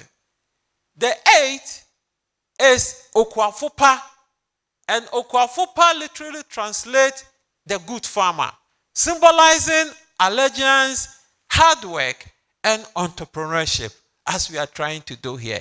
And the SDG 8 talks about decent work and economic growth. So the implication here underscores the significance of creating opportunities, innovation, and increased productivity, the creation of decent work conditions, and incorporating sustainable practices to foster economic growth. The 9 is mensu kenten. Mensu kenten means I don't carry your basket. I cannot carry your basket. I don't carry your basket. And what does that mean? What that means is that it's a symbol of industry, self-reliance, and economic self-determination. And again, with the conventional SDG, industry, innovation, and infrastructure. The implication of this resonates with the SDG 9 goals of inclusive and sustainable industrialization, empowering individuals to foster their own paths to contribute to the economic growth of their nation. The individuality is so powerful, and Menso Kenten resonates with that. The SDG GH10, Funtum Funufun Danchan Funufu, is a very big word, 2 big words put together. That is a symbol of 2 lizards with 1 stomach, with 2 heads.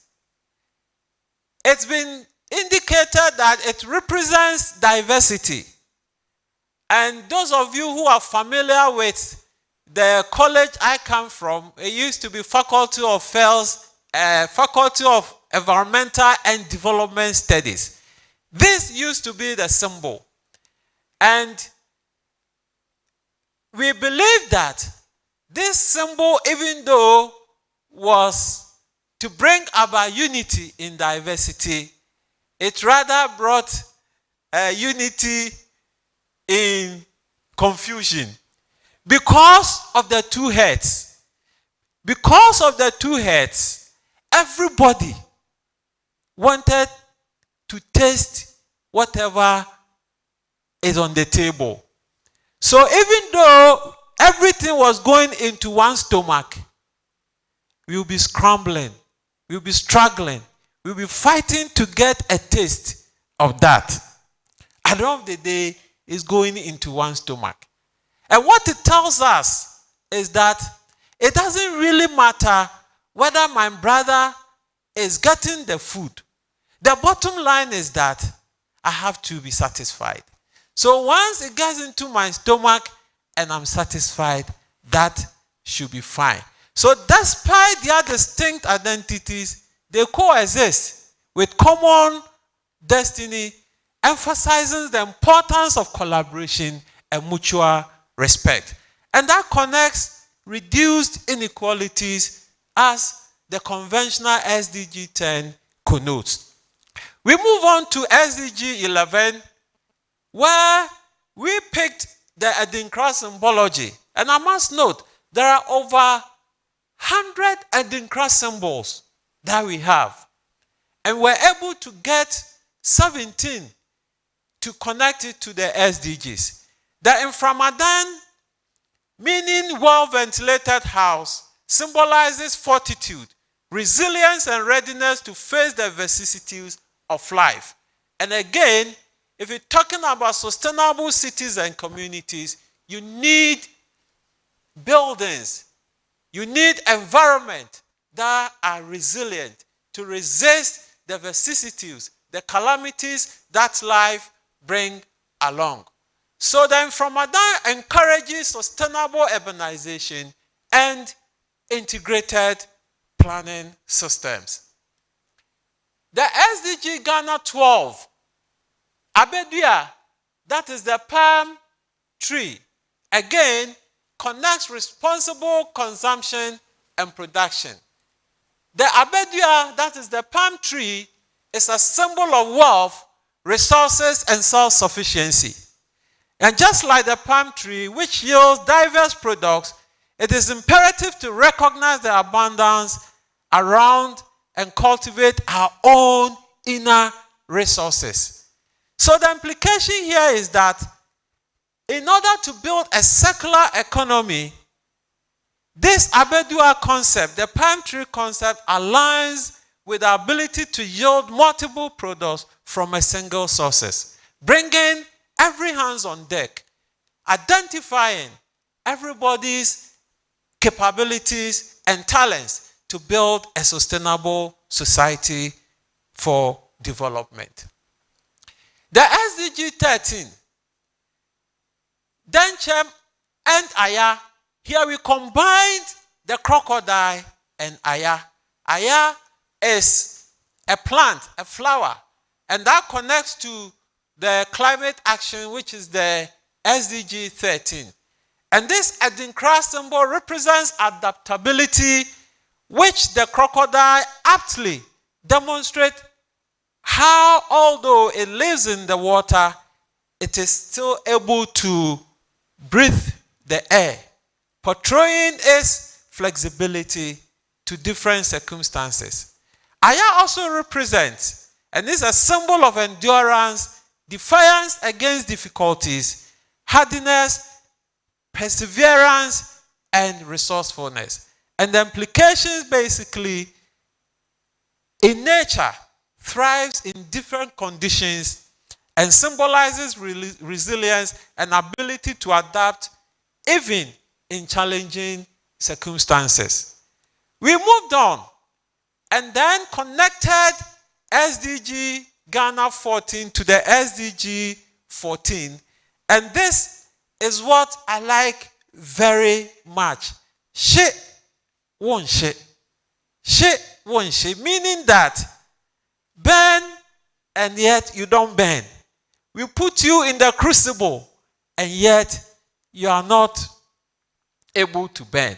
It's a symbol of toughness, endurance, imperishability, and also of permanence. And that connects to the life below water. And in this context, it represents the resilience of the marine ecosystem, just as the symbol suggests that something cannot be burned. You can't burn the sea. Have you ever heard that the sea is burnt? You can never burn the sea. So if we connect and we put this in the minds of the people, of Ghanaians, that when you see this symbol, it is connecting a sustainable element of how imperishable you are, how toughness you are, how enduring you are, and the permanence of whatever resources that we have to make sure that we endure and remain resilient despite the human impact of pollution and other environmental degradations that surround us. The 15, Asase Edru. My name is Asase, but I don't think I'm that heavy as the earth itself. Asase Edru means that the earth is heavy.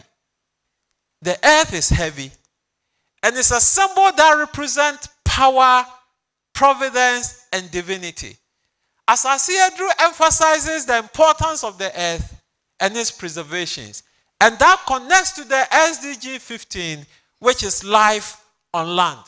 The implication we get from this, by recognizing the divinity and the providence of the Mother Earth, the symbol encourages a holistic approach to achieving the SDG 15 by respecting and preserving the intricate balance of the ecosystem, which is the earth. The SDG Ghana 16, that is B Nkabi. For purposes of time, I won't demonstrate it. But the B Nkabi symbol, this we have it in another form, which is made up of fishes, and each fish is in a cycle, and each fish has his tail in the other's mouth, and they go in circles. And the sense of it is that we're supposed to coexist. So if I have my tail in yours and my tail in somebody's mouth, if I bite, the one who still in my mouth, that person also bite the one with the tail in his mouth. And you realize that it goes in a vicious cycle. So at the end of the day, we are unable to achieve anything. So that connects to peace, justice, and strong institutions. B in Kabi. It represents that no one should bite the other. A symbol of justice, fair play, freedom, peace, forgiveness, unity, harmony, and avoidance of conflict or strife. The implication of this reinforces the principles of justice, peace, unity, and conflict avoidance, which is essential for sustainable development goals. For every development to take place, peace is important. I mean, as Africans, we have seen what we've gone through. Nations, countries that have suffered civil wars. Look at what happens. As soon as peace prevails, again, compare the development that we see. So it is important for us to believe that be in Kabi. No one buys the other for sustainable development. And the last but not the least, that is the 17th sustainable goal. We connected it by using the Ntiaseɛ Adinkra symbols, connecting to the SDG partnerships for the goals. And here, this Ntiaseɛ means that understanding. And again, as a teacher coming from philosophy, I ask the question that, do we really think we have understood? Because understanding, the word understanding itself is a difficult thing to do. There's a whole philosophy on that. Our ability to understand one another, will certainly bring cooperation. And this cooperation will help us achieve collaborations among countries, collaboration among individuals, collaborations amongst organizations, and collaborations among stakeholders. Now, in trying to do this, we rebranded the SDGs to replace, so to speak, or lie side by side the conventional or the universal SDGs by using the same colors as well. So this is what has to be used in our proposal to really educate Ghanaians, the stakeholders, those at the grassroots, to really appreciate and understand the sustainable development goals. And it is put in the same form, the colors and everything of the conventional sustainable development goals. And this is what it is. This is the conventional one, and this is what we have come out with to be. Now, some reflections about this. We have only 6 years to complete the sustainable development goals. But the question is, have we really achieved them? The 17 goals. In fact, if you look at each of them, the thematic areas alone are so big that cannot be achieved within the stipulated time that we have given. 6 years to go. And that means that if we really want to finish it, then we need to spiritualize. We need to spiritualize the symbols. And this is where I am happy. The deputy minister who doubles up as a minister, as a pastor, and also a politician, reinforcing the fundamental principles of philosophy, the 4 foundations of philosophy, which is ethics, politics, aesthetics, and metaphysics. The Deputy Minister of Education, for me, fits within the metaphysical dimension. And the ability to spiritualize the SDGs will help us to move ahead with it. And after that, how do we internalize it? We have to do that with what I call a supersonic speed. And this has to be done through love, through clarity, balance, materiality, physicality, inner emotions, perfection, empathy, and the application of the extrasensory perception, the ESP, acculturalization, and as I said, the understanding and self-awareness of it. The last but not the least, as I indicated, the SDGs 15 good years. We have run it and we are left with 6 years more to go. In reality, are we able to achieve it? And we will be able to achieve it. And this is where I believe that the SDGs are timeless. It is timeless because when the Vice Chancellor of the Cape Coast Technical University was speaking, he referred to the traditional knowledge. Nzolezo is a community in the western region. It is built on water. And Nzolezo has existed for many years. What it means is that the Sustainable Development Goals are not new. And this is where, again, I want to re-emphasize that if we are making the SDGs a Bible, if we are to preach the SDGs in our churches, if a pastor mounts the platform and preaches the SDGs, if all churches in Ghana are to preach the SDGs for 10 good years, what will happen to us? Let's reflect over that. The SDGs are timeless. It's extremely important to note that it is timeless, and therefore,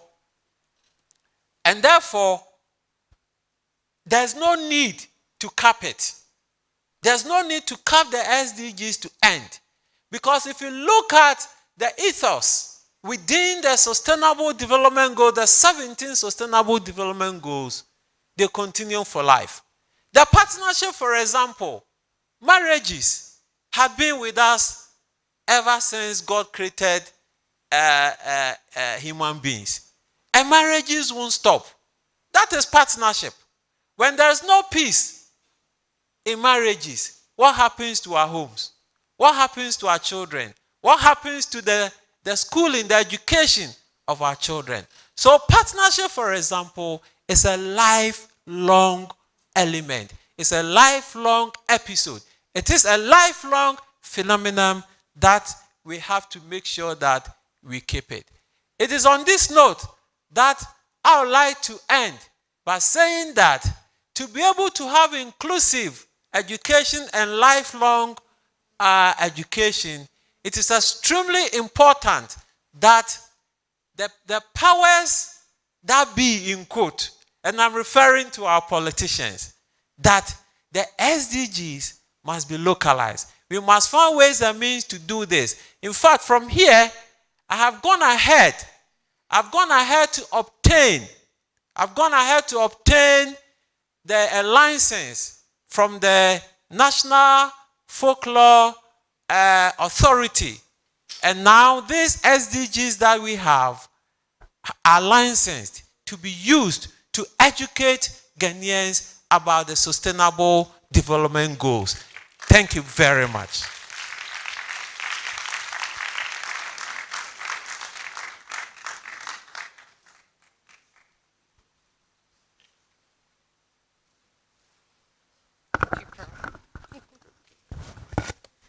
Thank you very much.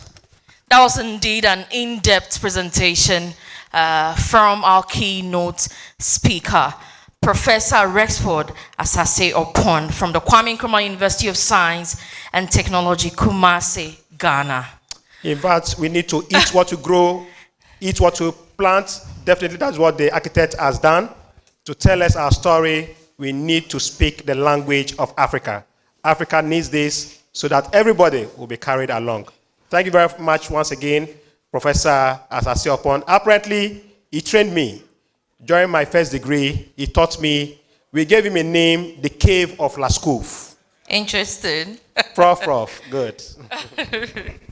Great. So we look very much relaxed. I want to invite the Flowers Gay Cultural Troupe for 2 minutes performance. Well, for you to know much about them, Flowers Gay in school in the recent past has excelled in multiple competitions here in the Central Regional Capital, Cape Coast, and beyond. Well, the students have showcased their exceptional skills and knowledge in various competitions with a strong focus on academic excellence, character development, and extracurricular activities. Flowers Gay School has established itself as a beacon of quality education in the region. They emerged victorious in Francophone 2024 French quiz competition. Students of Flowers Gay School shine at STEM program, and so they participated in the prestigious Creating Impact Science program organized by the Prompt Ghana project, which offers a unique opportunity for students to develop their skills and knowledge in science, technology, engineering, and mathematics STEM.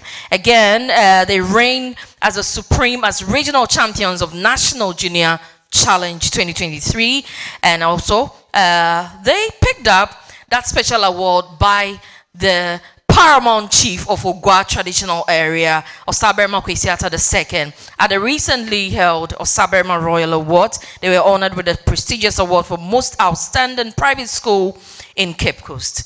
Ladies and gentlemen, let's welcome these heroes and heroines as they do a 2-minute performance before I introduce our special person to launch the day.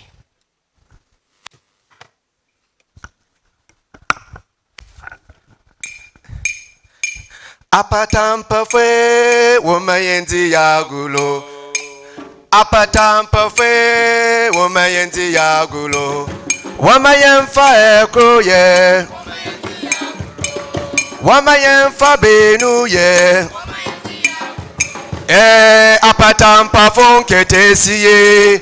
Owe friyendo. Sayaya menadoma. Nankayayo. Apatampa fe womayenzi yagulo.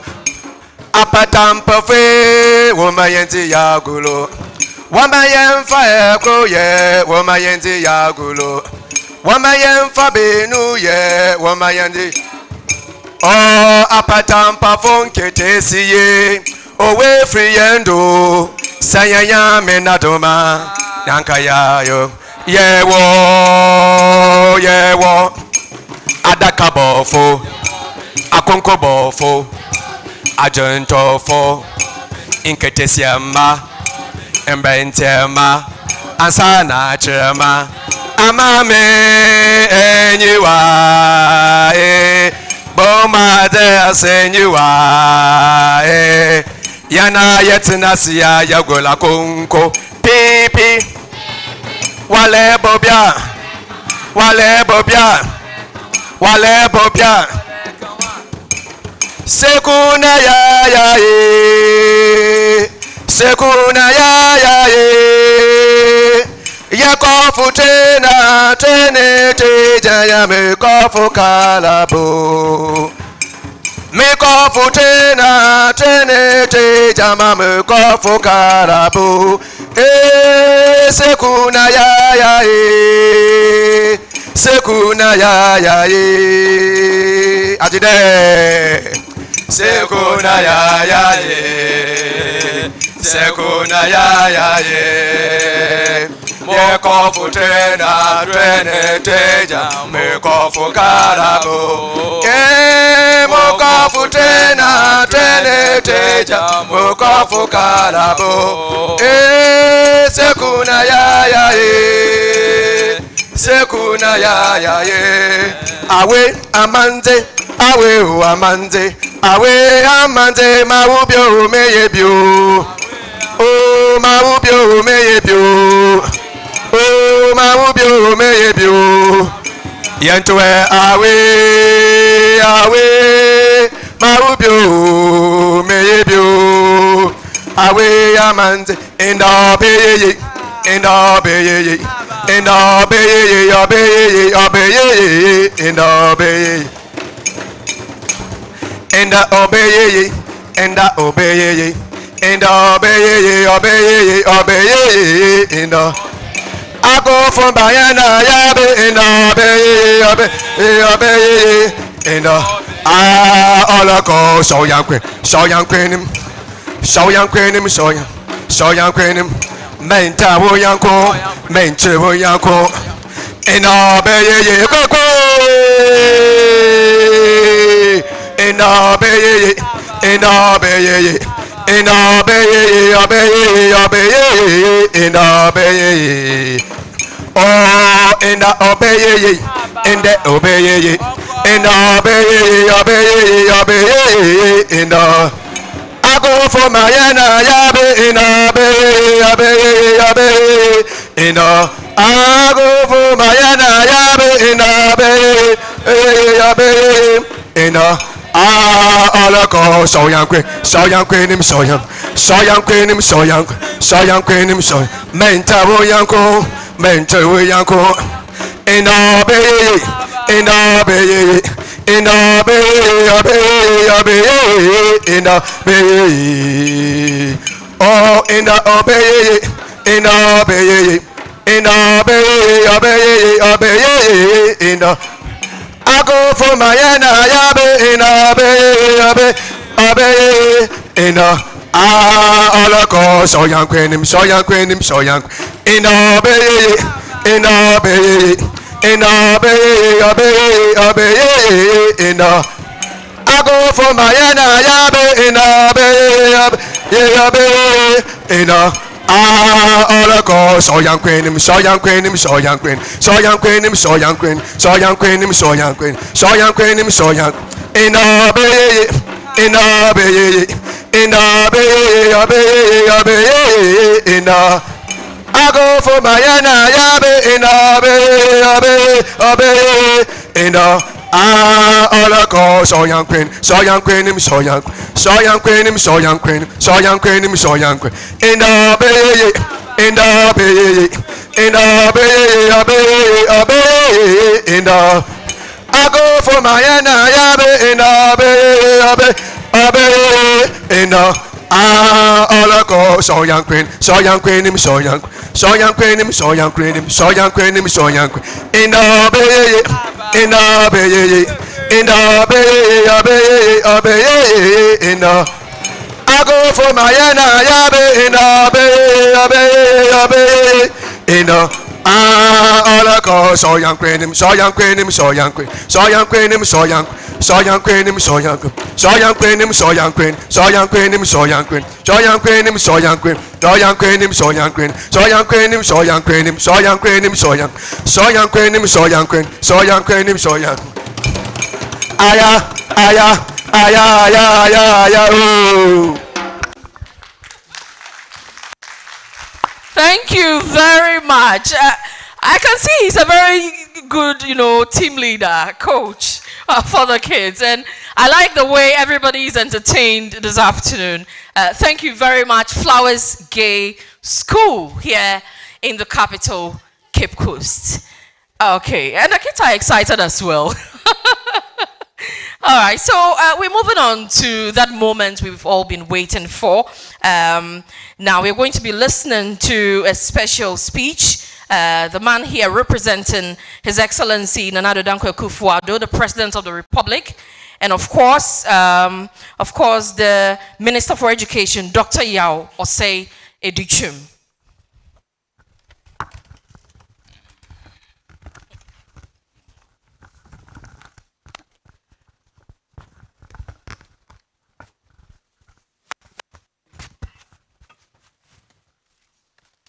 Thank you very much. Well, for us to know the Deputy Minister for Education, who is right here with us, he also doubles as the MP for Asan South constituency in the Central Region. He's also the chairman for the Ghana-Canada Parliamentary Friendship Association, the vice chairman of the Parliamentary Committee on Members of Holding Offices of Profit, as well as member of Parliament Select Committee on Foreign Affairs. He has a multidisciplinary background in mining, economic policy, and international relations. Reverend Ntim Fojo is currently a PhD candidate at the Department of Political Science of the University of Ghana. He has a bachelor's degree in mineral engineering from the University of Mines and Technology at Tvucc in the Western region, and subsequently was awarded a Master of Arts degree in Economic Policy Management by the University of Ghana in 2014. Ladies and gentlemen, distinguished academicians, Ghana's Deputy Minister for Education, Reverend John Ntim Fojo.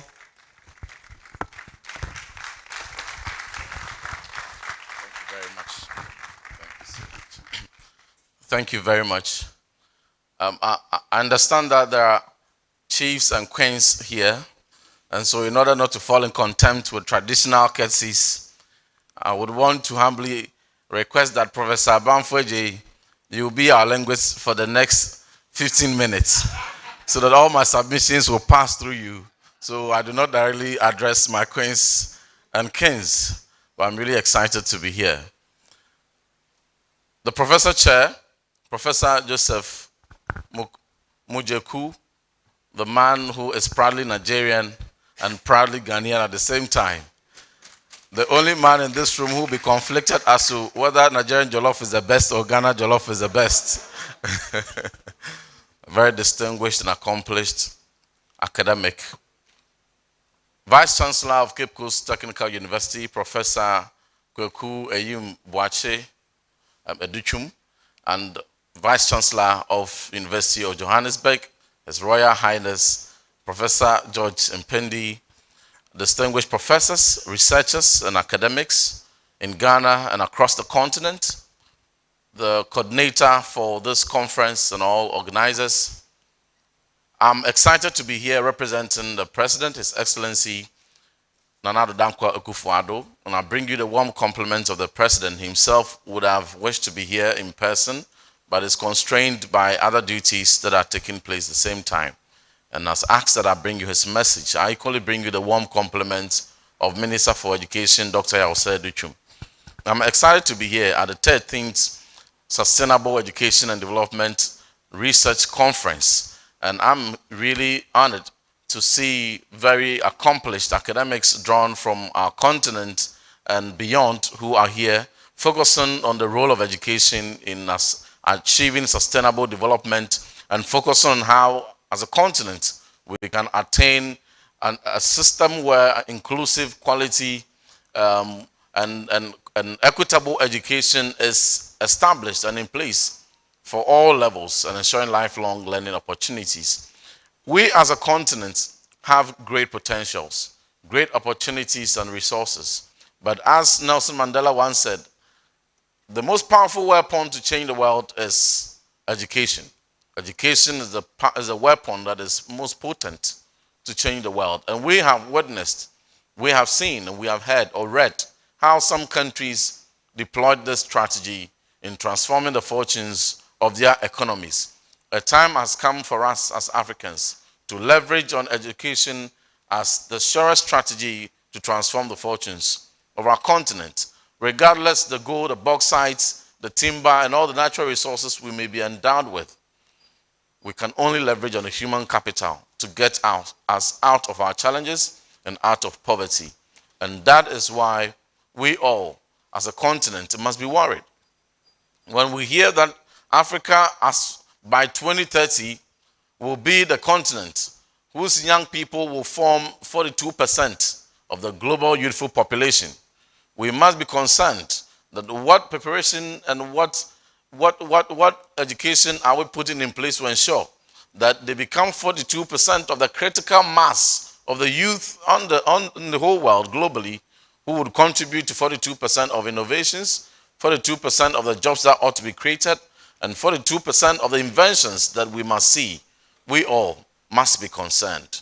And so, as education ministers, as researchers, as education stakeholders, and people who influence policies and investments across the continent, we must equally be concerned about the fact that out of the 244 million young people between the ages of 6 and 18 that are out of school globally, about 40%, equating to about 98 million of them, are from Africa alone. Africa alone. We need to be able to give them the opportunity to access education. And that regardless the background they come from, everyone must have the opportunity fundamentally to access quality education. And when they enter into schools, their talent must be met. Their learning differences must be supported to be able to ensure that the best comes out of them. In 2020, Education Commission, now the Learning Generation, commissioned a report and stated that if nothing changes in the education system globally, by 2030, nearly 825 million young people will reach adulthood without the skills needed to thrive. Ladies and gentlemen, 825 million young people is half of the global youthful population. And we cannot have that phenomenon actually becoming a reality when half the global youthful population should reach adulthood without the skills needed to thrive. And not those who may not have education, even including those who will be educated, including those who may have certificates, diplomas, and degrees, but may lack the skills needed to make a difference both at home and abroad. And in all of this, we are aware that Africa contributes to 42% nominally whenever such researches or empirical evidence are presented. And so radical shifts in investment towards education is necessary. We must ensure that it becomes a matter of priority. If governments in African continents are conveniently, in particular the political class, are conveniently hiding behind the constitutional provision of progressive education, progressive free education, or anything that is to do with education to say it is progressive, time will not wait for us. We're already about 100 years behind, and we need to leapfrog. And the time to put in the investment to cover every child is now, and not tomorrow. And therefore, whatever strategy that we have to put in place, we must begin to put in place today to ensure that in the medium term, we may be able to leverage on education to transform our fortunes. We are grappling with many challenges. But if we are to resort to investing right, if we are to resort to revamping our curriculum and deploying curriculum that is responsive to the needs of the 21st century, and not just developing a curriculum, but training our teachers to be able to deploy innovative pedagogies to bring out the best in that curriculum and imbibe those 21st century tenets and competencies into our children, not much may be achieved. So as a continent, great opportunity abounds, but we must also be aware of our challenges and to be able to prioritize our investment. We in Ghana are leading the charge. For the past 8 years, together as a country, we have realized that if a child is born in a poor home or born in a privileged home, each of them must be given the opportunity to access quality education. That education must be free, right from pre-primary all the way to secondary at the minimum. And so we have introduced a number of interventions. And usually people think that it's only secondary school and TVET that is receiving attention. In this country, we have been able to achieve a gross pre-primary enrollment of 100%. And we are on the verge of attaining 100% on the net. And so a lot has been done. Many of the academics that have gathered here have played key roles in supporting the Ministry of Education and government in attainment of some of these key education outcomes that we are very proud of. We have reformed our curriculum and we have ensured that critical thinking, creativity, collaboration, and communication have been introduced into our curriculum. Education, the AU, African Union, has declared 2024 the year of education and calling on member states to prioritize education this year and to educate the African child the 21st century way. But I dare say that just a year will not be enough to deepen emphasis on the right investment that must be channeled into education. And I should think that a 10-year framework of education and emphasis on education to be the priority in all budgets and in all financial expenditures will be the way to go. The political will on the continent towards education for the next decade is what we need to ensure that we do not lag behind, but we become a leading hub in terms of human capital, in terms of producing the men and women who are undertaking groundbreaking researches and funding same into factories and funding same into hubs that have huge commercial impact. So secondary school debates came and the opportunity were presented that in a situation where in 2016, out of every 100 students who will pass their basic education and looking forward to enter secondary school, only 68 of them, only 68 out of 100 students had the opportunity to continue their education. The rest were left out. And the decision was made, and the good people of Ghana overwhelmingly decided on going the free education way. Since then, we have doubled enrollment from 830,000 students in 2016 to the current 1.48 million students. And many of these who had opportunities and barriers dismantled for have been females. In 2016, wherever you saw 100 males in a second cycle institution, you would find only 68 girls. But today, we have attained a gender parity of 1 from pre-primary, primary GHS, all the way to SHS and Tvucc. And we have, wherever you find 100 boys, you would find 100 girls. And so opportunities are being opened for all to ensure that we climb the ladder of education. World Bank projected a research for sub-Saharan Africa and said that learning poverty is about 70%. And so if you took out 10 children at the age of 10, only 7 will be able to read. And if this learning poverty is not broken, it will translate into actual poverty when in their adult life. And that must concern all of us, particularly even those at the tertiary, because that is the feed and that is a pipeline to the tertiary, ensuring that quality is insisted upon even in foundational levels. So we took it upon ourselves in Ghana in 2021 to undertake a survey, a study, national standardized test. We conducted it across the country among P2 learners and among P4 learners to know where we are at with learning poverty. From 2% of pupils that were reading in this country at P2 in 2015, we have seen an improvement to 38% as of 2022. We are not where we want to be, but we are definitely not where we used to be. And we want to put in measures to ensure sustainably that in the next 3 years, if another test is to be conducted, we don't go back to the 2% of pupils that are reading, but ensure that from 38%, we achieve a minimum of 90% of pupils that are reading at the appropriate age. For those that are around the average age of 10, we have 54% of them that are reading in this country. But beyond that, now Tvucc skills development has become attractive, and Tvucc that was misperceived as a pathway for those that were not the best and brightest is a thing of the past. We've seen record enrollment in our Tvucc institutions owing to the fact that massive investments were directed there and retooling of our technical institutions was seen the past 7 years. And we have seen very bright students enrolling in Tvucc to ensure that their talents are brought to bear on this continent and beyond the shores of this country. A continent that cannot boast of minimum 10 countries on a continent having a gross tertiary enrollment ratio above 40% must be sobering. Apart from Mauritius and a few other countries, there's no other country that has attained a gross tertiary enrollment ratio of about 40%.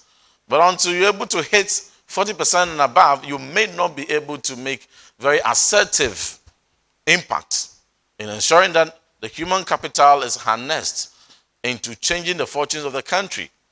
Many more of the people that ought to be in school and ought to be in higher education ought to be supported to be in higher education. In 2016, we had just about 18% of gross tertiary enrollment ratio. Gradually, we have targeted 40% by the year 2030, and gradually we are inching in. Currently, we have about 23% gross tertiary enrollment ratio, and we believe that with the policies put in place in the medium term, we may be able to achieve this target. But it must be a concern for all of us on the continent to ensure that the critical mass of our youthful population have been given the opportunity to access quality education at all levels, and particularly systemic barriers, economic barriers that they find in their way are removed, such that we'll be able to be on a path of sustainable development in the next few decades. We don't want to just contribute in numbers, but we must contribute by impact. We must contribute by innovation. We must contribute by ensuring that we churn out the talent that we find within our communities, we find within our countries, through the right investments and through the right collaborations. Innovative funding and financing approaches and collaborations ought to be resorted, because oftentimes the excuse that countries give for their inability to remove substantial barriers to education is funding.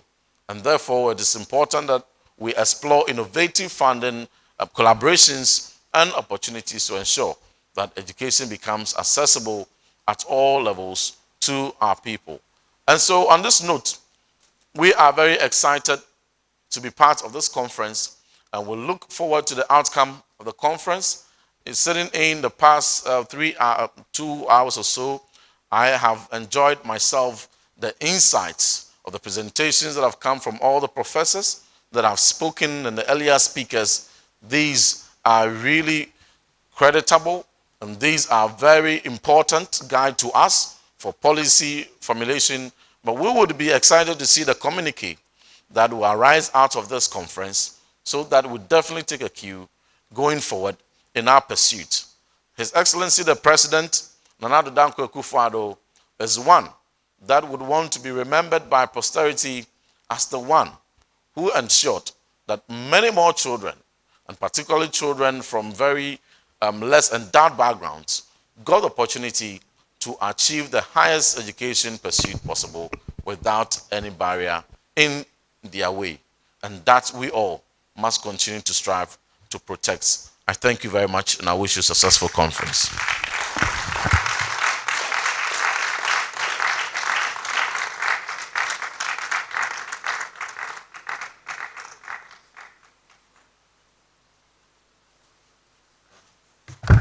Thank you very much, Reverend John Intim Fojo, Deputy Minister for Education and MP for Assam South constituency. In just a moment, we'll be ending the session and we'll end with a photo session. But at this moment, I would like to call on Professor Kwamina Bamfo-Adjei. We're about doing something very brief before we proceed from that angle. And so, Prof.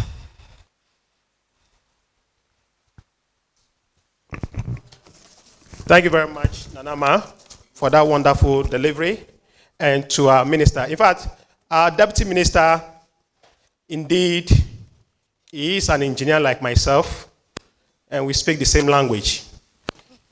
And Ghana has been doing well in terms of education through his minister's leadership. Thank you very much, Honorable Minister. He's going to do us two things. There will be, on behalf of the Scientific Committee Chairman, there are two things that he's going to do. We are going to launch our Scopus Index Journal, Prof, through the series of more than 10 years, due to the hard work of Scientific Committee members and our delegates. We now have an Index Scopus Journal. And when it comes to Ghana, apart from KNUST, we are the only one that has a Scopus Journal currently. So the minister is going to launch that for us. That is one.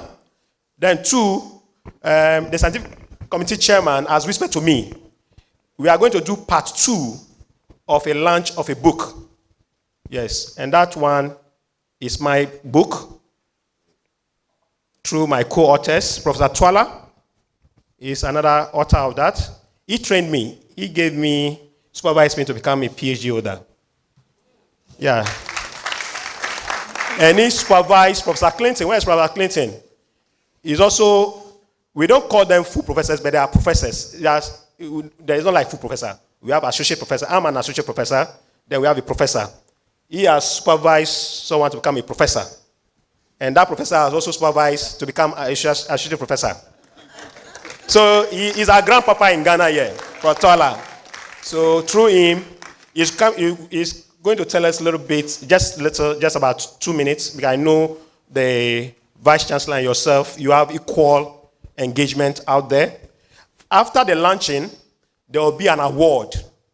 We have, in the entertainment, when you go to Oscar in Los Angeles, we have some award.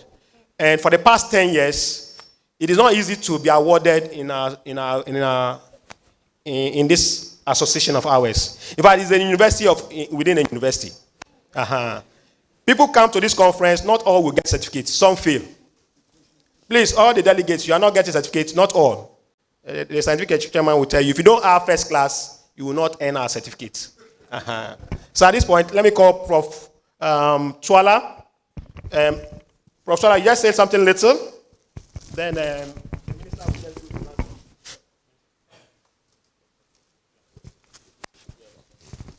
please, we need Prof. Clinton here. Whilst we hold on with Prof. Clinton, let's call on scientific chairman to talk about our website. Please, Prof. Prof, you can come. The minister, please, I create your dangers to join the scientific committee chairman. Just the website.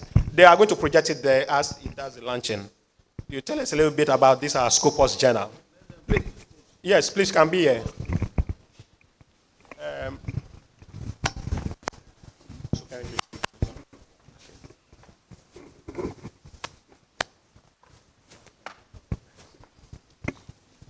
So currently, I think it's on, so the minister and the chairman want to, the minister want to launch it. Thank you very much. Yeah.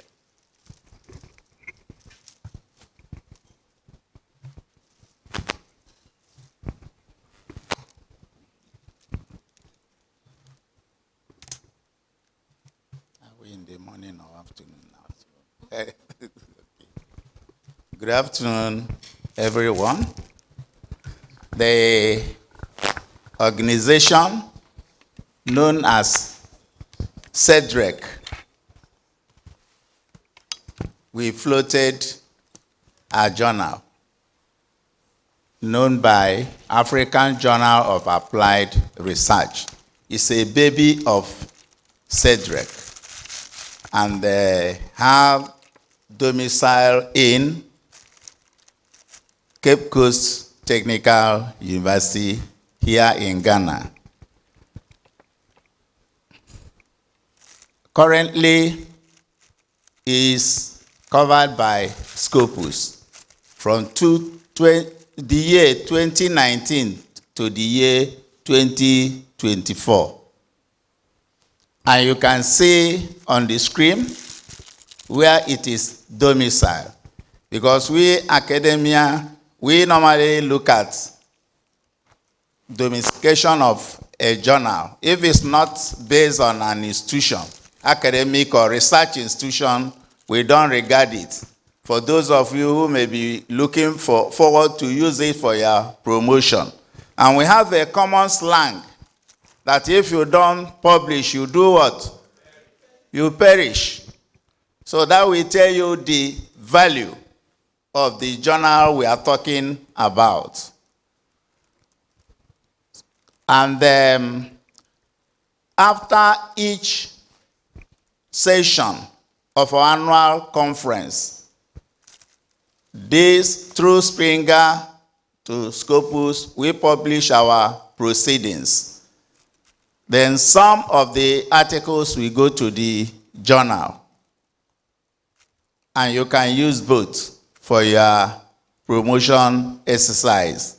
So that is what we have currently here. We have been doing it since the year 2019. But we have little challenges due to the delay from some of our authors who refuse to do their corrections on time. That's why you did not see a copy of the one of the last year. But they promised us the information we got from them.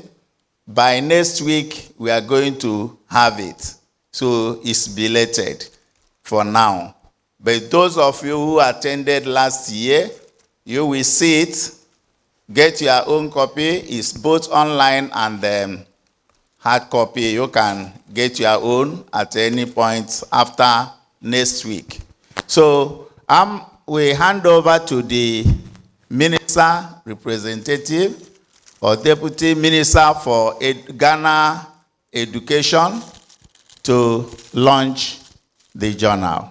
Thank you. So on behalf of His Excellency the President, Nana Addo Dankwa Akufo-Addo, and together with Professor Chair, we declare the journal Scopus duly launched in the name of God the Father, Son, and Holy Spirit. Amen. Amen.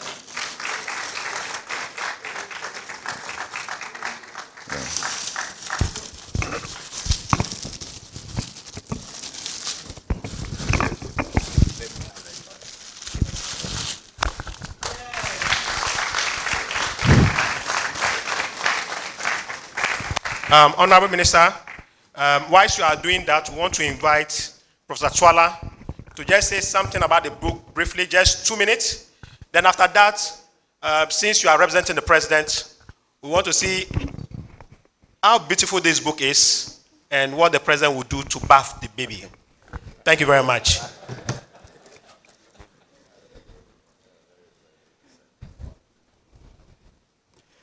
Let me just first say, is it still a morning or an afternoon?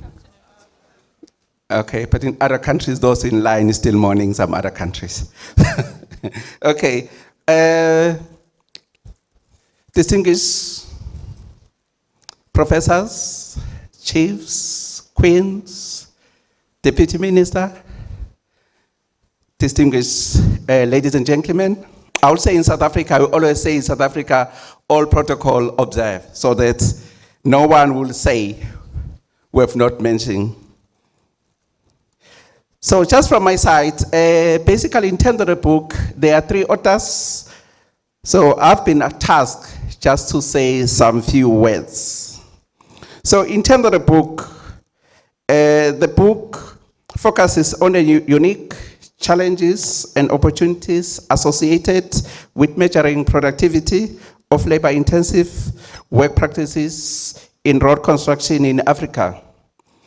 What are the key issues the book is emphasizing on? I'll briefly go through some few. One is in terms of the knowledge gaps. The book discusses need to adapt and build a body of knowledge that is specifically tailored to the needs and condition of developing countries around labor-intensive work.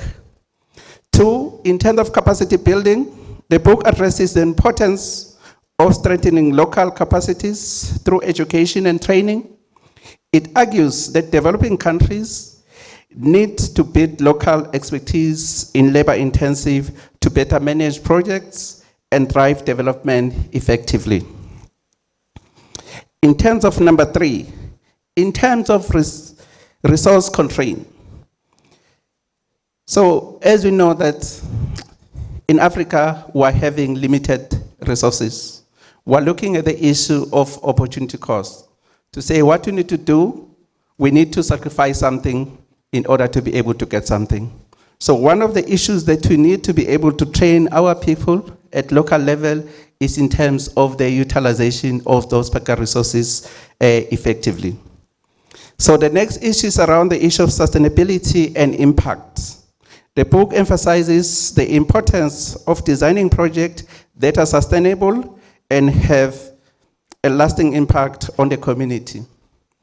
It explores how projects can be structured to ensure long-term benefits and avoid common pitfalls. So the last issue that I need to talk about is the issue of best practices and innovations. It reviews successful case studies and innovation practices that have been effective in the context of developing countries. So the book aims to provide a framework for measuring productivity of labor-intensive work. In terms of overall, in summary, the book seeks to develop a more relevant and practical body of knowledge for measuring productivity of labor-intensive work practices in road construction in Africa. That's the summary of the book. Thank you very much, Prof. Twala, for that. And on this note, we want to hear from the minister. Yes, Prof. Clinton is also, he doesn't want to talk. He wants his father to talk. Who am I to speak? So Prof. Twala made Prof. Clinton, and Prof. Clinton made me. Thank you very much. Thank you very much. You know, when your Vice Chancellor is around, you need to know when to talk. Colleagues, good afternoon. I think from my side, I want to say that it's an opportunity working with Professor Bamford when he was still Emmanuel Bamford at J. Now he's a professor. And I remember when we started with this work during his PhD, we were trying to really include the word labor productivity.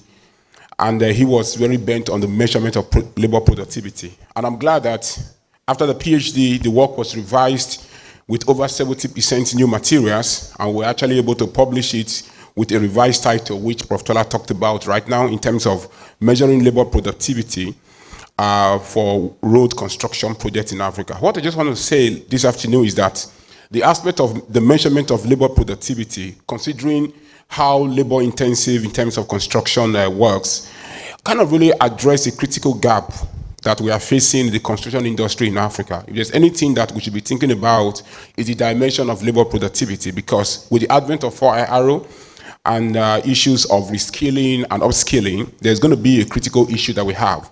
And this particular scholarly work, we believe that it's a timely contribution to the field of construction project management, particularly as Africa faces a growing infrastructure demands.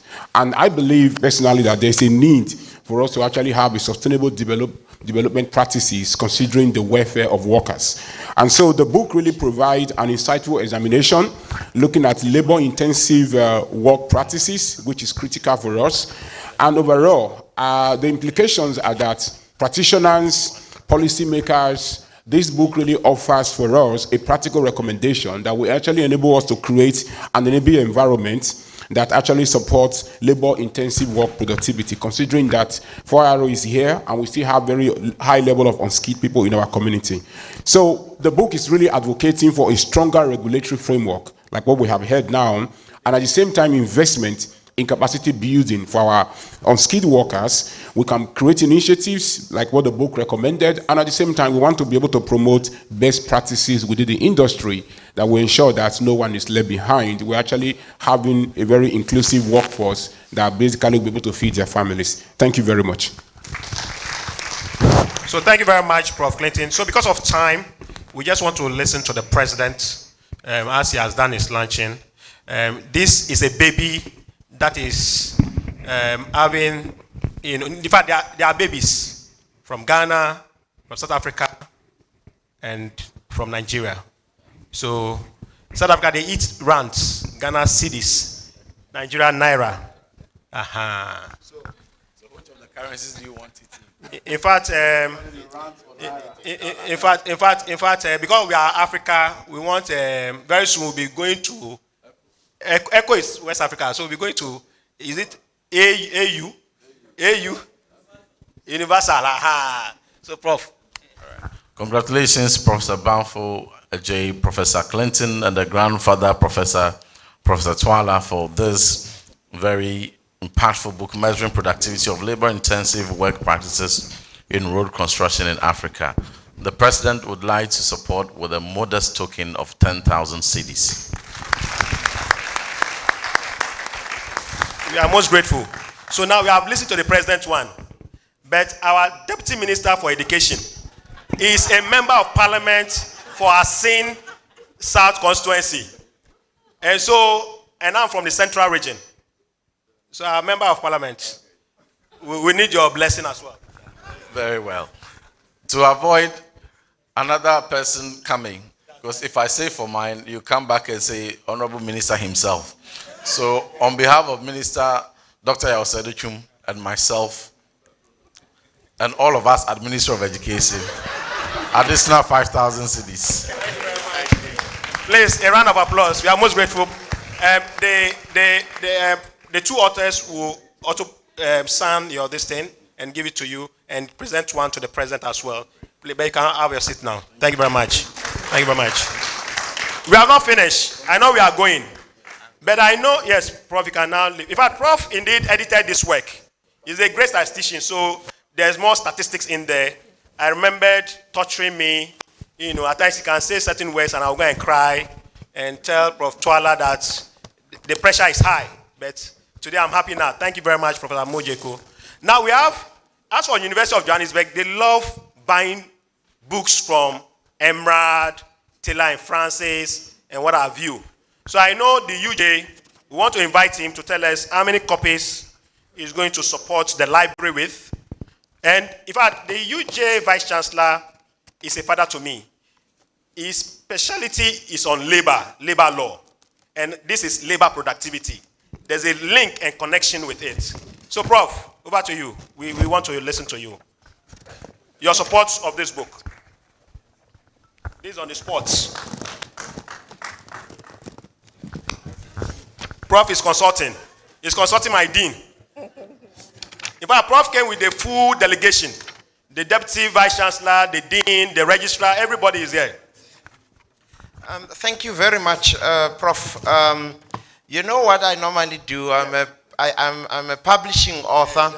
Whenever I publish a book, I give a copy to the library. Actually, I give copies. We've got 4 libraries. And they write to me, they thank me. So far, I've written over 10 books and I've donated copies. So you must lead by example by taking from your author's copies and give to the library. Yes. But we also support scholarship, and the dean is right here to tell us how they plan to support the book. Thank you very much. VC, thank you very much. And, you know, Prof said, introduced a very good principle, you know, the one where you, you give and so on. And I'm giving now. I'm giving the VC and the executive dean. Yeah, let me promise you that will take 5. Beautiful. Thank you very much. Thank you. Thank you very much. Thank you very much. So 5 of them, as for the university, I know where they are coming from. When they say 5, I understand what 5 means. Thank you very much. Thank you very much. Now, the last but not the least, we want to call is a father to me. In fact, he named me the chief houseboy some 10 years ago when I was not a PhD holder. He trained me, he mentored me, and we have been friends. He rose to the rank of the chief of staff in Cctu State, Republic of Nigeria. And he has seen in terms of the administration, and now he has come back to where he loves most as a vice chancellor. We'll call on Professor Bashir. Professor Bashir, the vice chancellor of Cctu State University. In fact, he was eager to come to the lunch, and we said, now because of you, we are going to do part 2 of this. So, Prof, I know your baby, you love your baby so much. As the vice chancellor, you are in 2 universities. Cctu State University, as of today, then 1st September, you are going to a new university. So, as the UJBC said, the library should be needed. So we have 2 different university libraries. As of today, I'm nowhere. Good afternoon, ladies and gentlemen. It is my pleasure to be in this book presentation published by one of the authors who is a very close friend of mine, We have been in academic relationship for the past 10 years or more. Unfortunately, this time around, I came as a participant, as a delegate from Nigeria. And I happen to hand over my university to my successor. And I'm here to move to the university that I've just been employed to serve as the next Vice Chancellor. So that's why I said, as of today, I am nowhere. So on that note, I wish to launch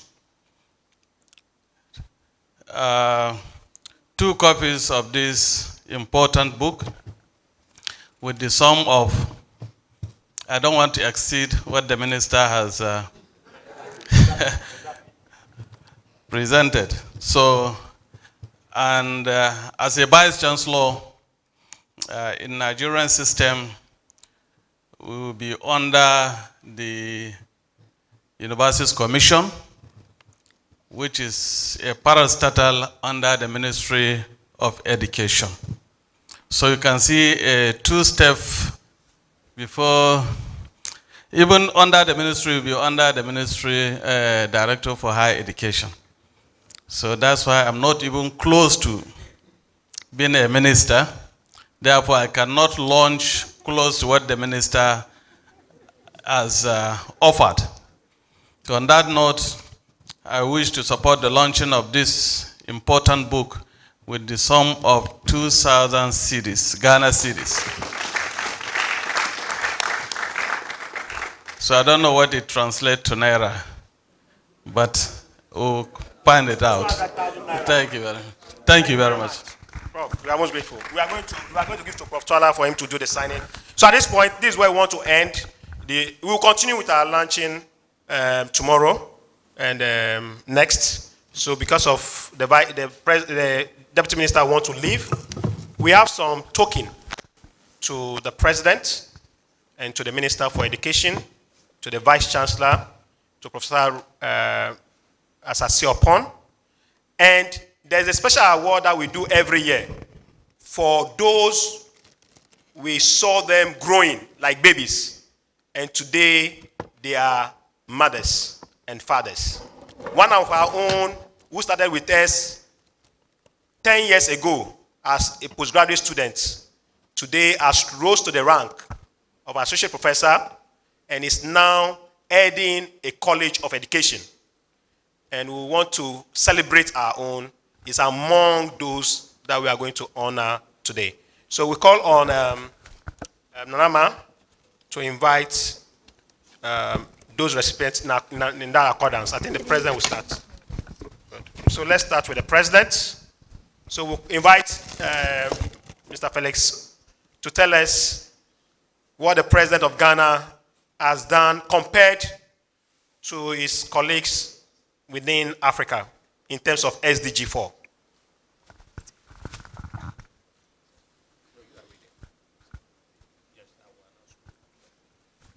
So, Honorable Minister, sorry please, if you can just stand and so that they will read this nice words to the President. Thank you, Professor Banfu Ejeyi.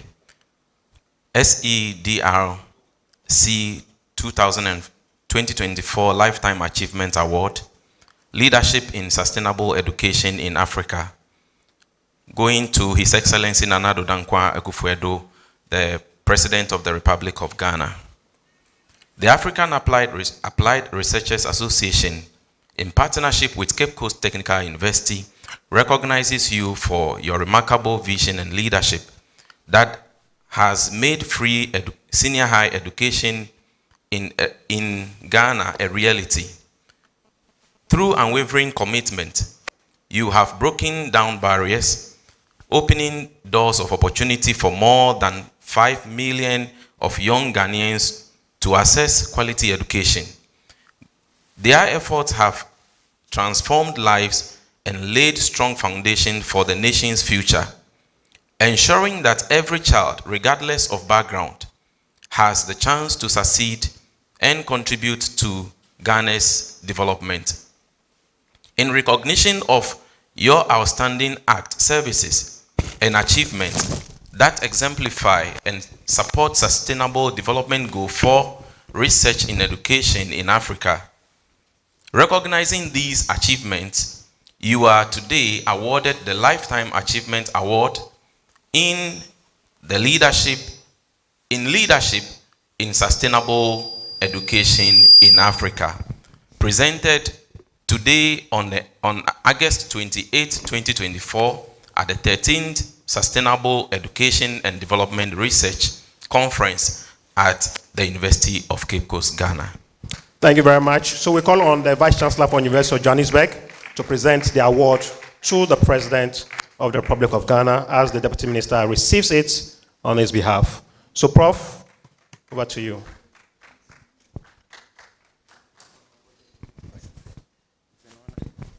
Present this to you on behalf of the Honorable President.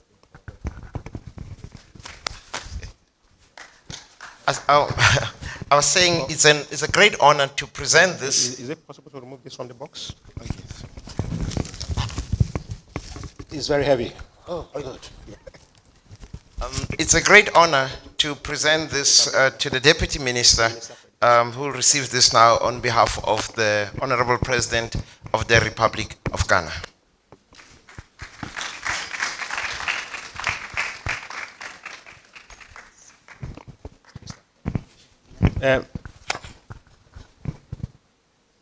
Honorable Minister, please, you will not be going. There's another one that you receive again. Let's hold this. Thank you. Okay, so Felix, over to you. Thank you, Prof. The next one, leadership in STM education in Africa, going to Honorable Dr. Yao Osei Educhum, Minister of Education, Republic of Ghana. The African Applied Researchers Association, in partnership with Cape Coast Technical University, Ghana, honors you for your unwavering dedication to sustainable education, which has left an indelible mark on Ghana's educational landscape. Through tireless efforts, you have championed the integration of sustainability into our educational system. You serve as a beacon of inspiration for countless students and educators, motivating and encouraging them to follow in your footsteps. Under your leadership, learning has become more accessible and eco-friendly for students nationwide through the innovative digitalization of textbooks. Your robust science, technology, engineering, and mathematics STEM programs have revolutionized Ghana's education, laying the foundation for a sustainable and prosperous future. Your work as a source of pride and appreciation for the entire nation, as it has empowered countless young minds, fostering a new generation of critical thinkers and innovators, making us all proud and appreciative of your contributions. In recognition of these achievements, you are today awarded Leadership in STEM Education in Africa, presented on August 28, 2024 at the 13th Sustainable Education and Development Research Conference at the University of Cape Coast, Ghana. At this point, we want to invite Professor Bashir to do us the honor to present to the Minister. These are awards, life achievement awards that nobody easily gets. But Honorable Minister, sir, on behalf of the chairman and entire Sustainable Education and Development Research Conference delegates, I wish to present this achievement award to you for your numerous commitments and achievements towards attainment of sustainable education in Ghana. Congratulations.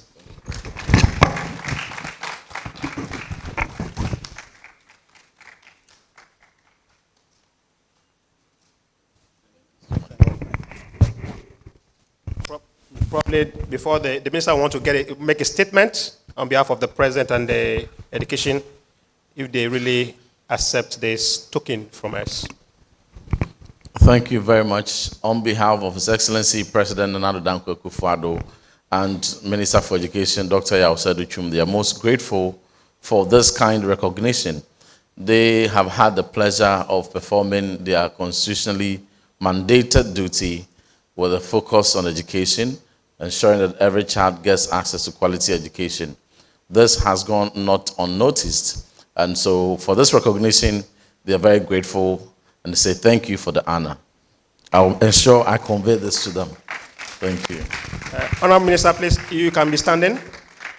I've just been whispered by the Scientific Committee Chairman, who happens to also chair the award committee.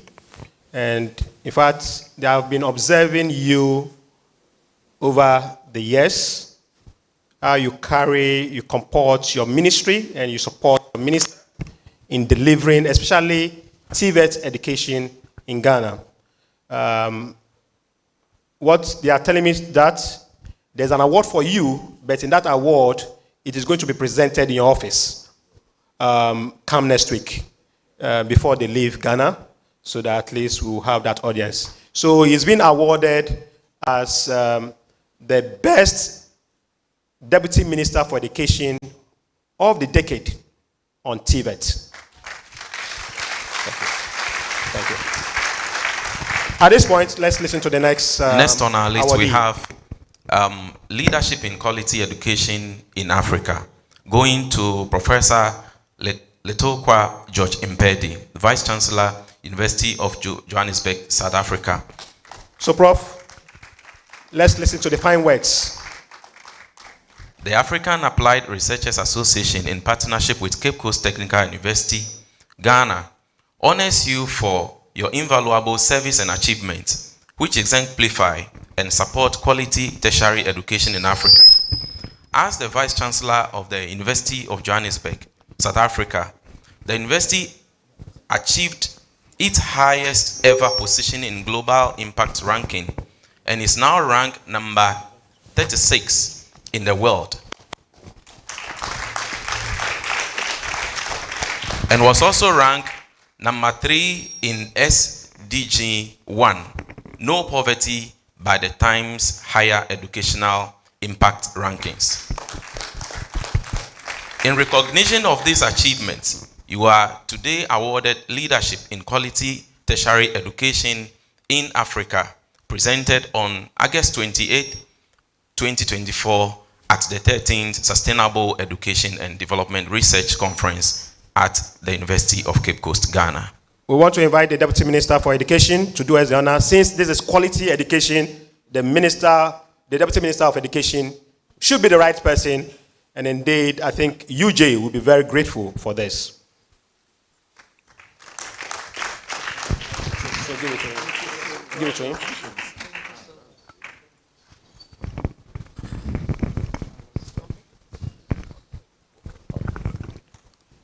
So on behalf of the conference, we present to you this appreciation and recognition for your sterling leadership in higher education, putting Africa, and not only University of Johannesburg, on the global scene and making impact. We are proud of that achievement. Congratulations, sir.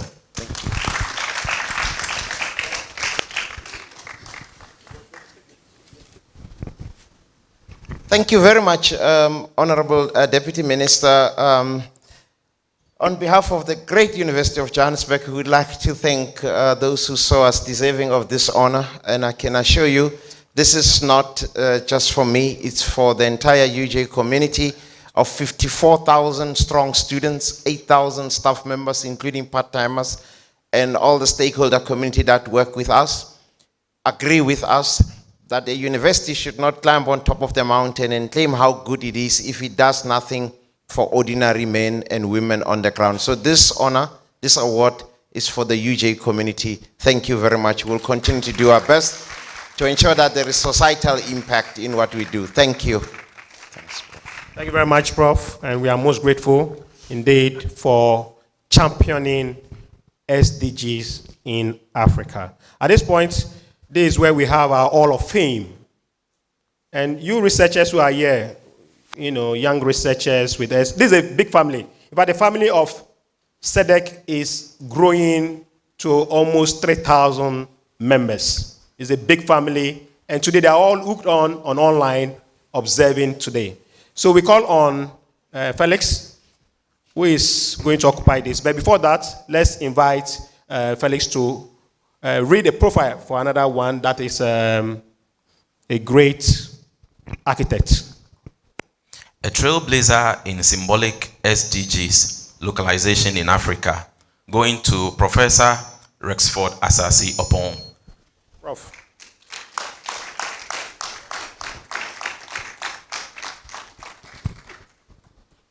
The African Applied Researchers Association, in partnership with Cape Coast Technical University, Ghana, recognizes you for your innovative approach to localizing the Sustainable Development Goals, SDG, has bridged cultural and linguistic gaps across Ghana. By creatively using symbols alongside mother tongue translations, your work has made SDGs more understandable and relevant to all, including those with limited literacy.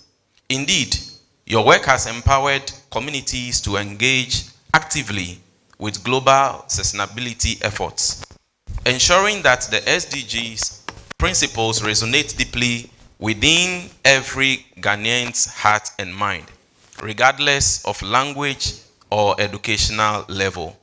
In recognition of these achievements, you are today awarded Trailblazer in symbolic SDGs localization in Africa, presented on August 28, 2024 at the 13th Sustainable Education and Development Research Conference at the University of Cape Coast, Ghana. Thank you very much, Professor. And then we want to invite the Deputy Vice Chancellor for University of Johannesburg, Professor Khan, to do us the honor to present this to our recipients. Prof is surprised. I called there. We are watching. We are, watching your dynamic leadership in that field. And Professor Asiopon loves women empowerment. That is why we have decided to get a woman to present this for him.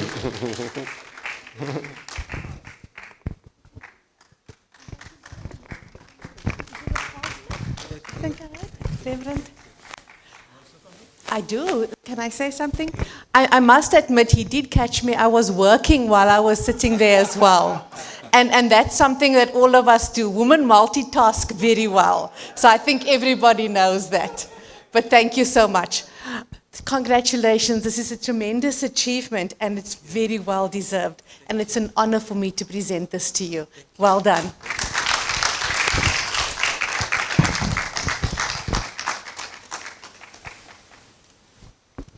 Thank you very much. So, Prof, do you want to say something? I would say I'm humbled because I wasn't expecting it. When I looked at page 87 of the brochure, also came as a surprise. And when I look at my hair, it was black. Now my hair is turning white. And you have told me today that I am going. But we have to be very sustainable in our going. Thank you very much. Thank you, Prof. Very well. At this point, now let's go to the Hall of Fame. And this is where is the climax one. Then we can end this opening ceremony. So, who is the recipient? Thank you, Prof. The next one goes to the category of Sustainable Educator of the Year, going to Professor Mrs. Scholastica, you, Azua. Yes, Prof. I hope I mentioned your name well. In fact, beside every successful woman, there's a man. So, Prof, the husband had to come to support. Please, let's see Mr. Azua. Please, can you stand? Want to see you. Can you stand? Please, come and support her. That's good. Please. Prof now is a big woman now. When she came, was a student years ago. Now she's a principal. Good. The African Applied Researchers Association, in partnership with Cape Coast Technical University, Ghana, honors you, Professor Scholastica W. Azua, for your exceptional contribution to education. As a dedicated educator and leader, Professor Azua has significantly impacted the academic landscape, inspiring students and colleagues through her commitment to excellence and innovation. Her passion for education, coupled with her unwavering dedication to fostering and nurturing and inclusive learning environment, has left an indelible mark on the lives of countless learners. This award recognizes Professor Azua's outstanding achievement and her timeless efforts to advance education for the betterment of society. This is in recognition of your invaluable service and achievement, which exemplifies and supports sustainable education in Africa.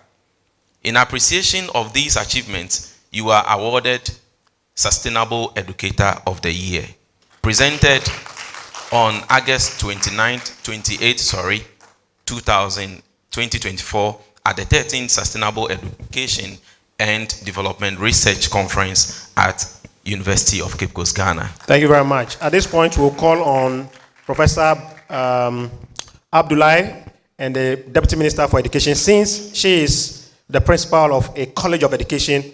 If she's not there, the principal can write a sack letter to you.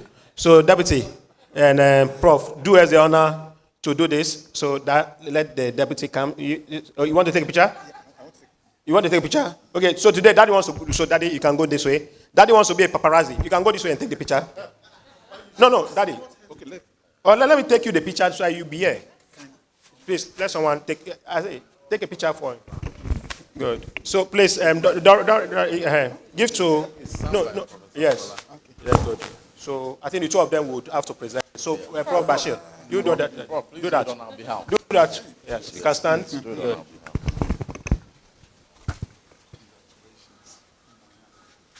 No, Prof. We need this one. No, you have to show it this way. Good. You can be behind. There's every successful man. There's a man beside, not behind. Thank you very much. Thank you very much, Deputy Minister. Thank you very much, Professor Abdullahi, for doing that.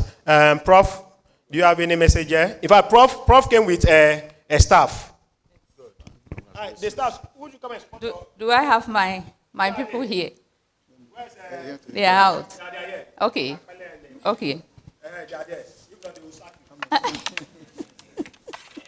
So you can be behind. Yes.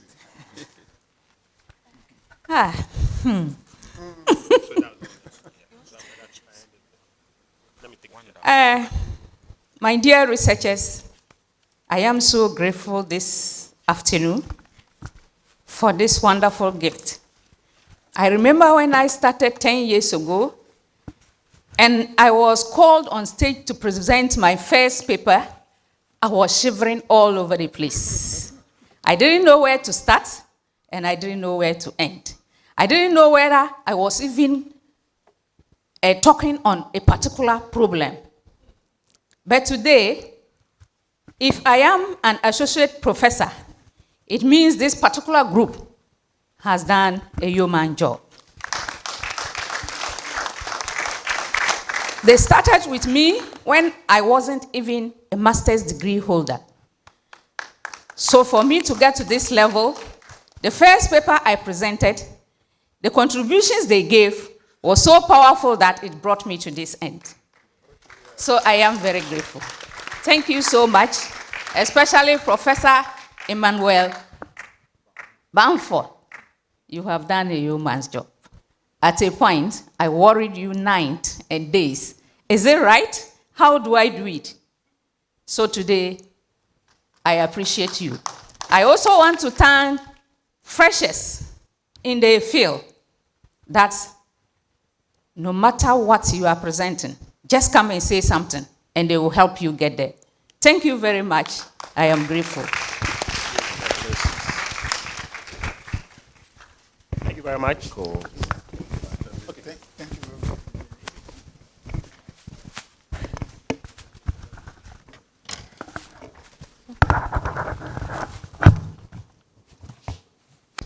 Okay, so I believe you can now observe that we are coming to a halt of the session. This is day one for the 13th Sustainable Education and Development Research Conference 2024.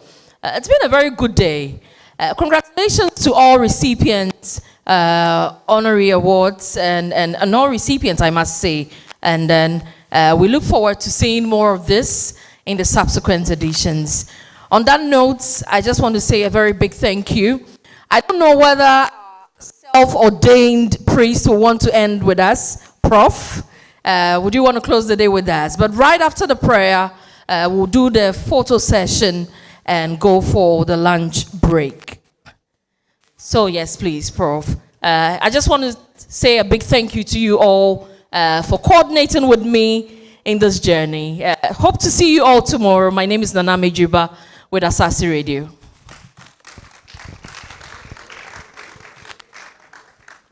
I'm going to go Prof's way.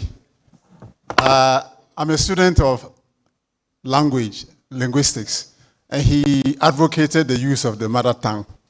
So I'm going to pray in Dagbanle. Nbanarun te para.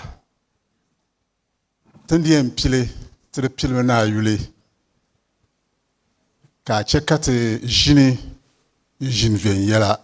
Ka bin shakan cham vien yela te para. Zalla kudurana. Bin shakam nyela adine. Azante pana pi. Tiem pila tumama mangmanga. Te sura. Chaban kamyan kanati ndite fila. Kabi dite fila manga. Karza. Te banza biki. Te shabi la Ghana wana. Ka shabi Nigeria na. Shabi South Africa na. Zimbabwe. Tanzania. Africa zaha. Ndumanauni. Kat za. Tene borshele. Development goals noma the piana opoinyele 2030 mi karanara ndmanao ne tsura chata karambe shakam karkanata tamkal nzo Alhamdulillahi rabbil alamin arrahman arrahim maliki yawmiddin iyyaka na'budu wa iyyaka nasta'in اهدنا الصراط المستقيم صراط الذين أنعمت عليهم غير المغضوب عليهم ولا الضالين سبحان ربك رب العزة عما يصفون والسلام على المرسلين والحمد لله رب العالمين اللهم صل على محمد وعلى آل محمد كما صليت على إبراهيم وعلى آل إبراهيم وبارك على محمد وعلى آل محمد كما باركت على إبراهيم وعلى آل إبراهيم في العالمين إنك حميد مجيد السلام عليكم.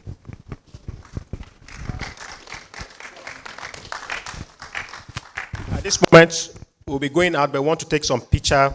First of all, the awardees and the deputy minister will be first. Then after that, all members can be at the back here, while the awardees are at the front to take a group picture. So first of all, all those who please, your award, you can hold it. Please, the award, you can hold it, and you take a picture alone. Where's Prof's award? Yes, for those, after the photograph, there will be snack break, and after that, there will be a discussion again on education and preliminary section. Yes, Prof. Okay. Thank you. So, no, they can be here. Yes. Then Minister, where's the minister's plug? Where is it? Okay, now I wanted to give you to hold one. No, you only take one. Please, where's the plug? Felix, where are they? Okay, then we can do that. Let's do that. We can do that.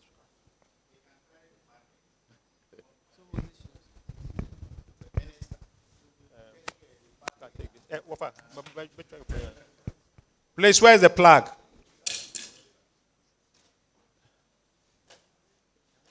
take. Okay, Prof, you can. No. You will not take any. But you're supposed to have one. Please. No, we'll not have this one. All shares.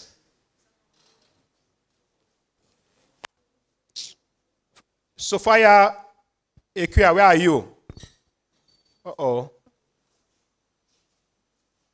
Okay, so you will not take, you just be join them without this. I think that's better. Ask the minister, at least. I think that's okay.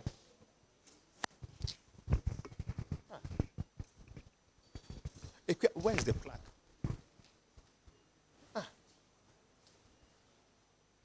Sophia, where is the plaque? Oh. Have you sent it? The plaque? No, the minister's plaque. They are taking a picture. Yes. So now the group, you can be at the back. The group, let's join. Some will be here. Probably you can be here. Yes. Yes. I'll take it. I'll take it from you. Please, Chairman. Chairman, you can be. Chairman will be by me here. Okay, good. Chairman, you can be here. The minister says you should be here. You have put the chairs in one line of standing. No, want to stand. No, they will stand there.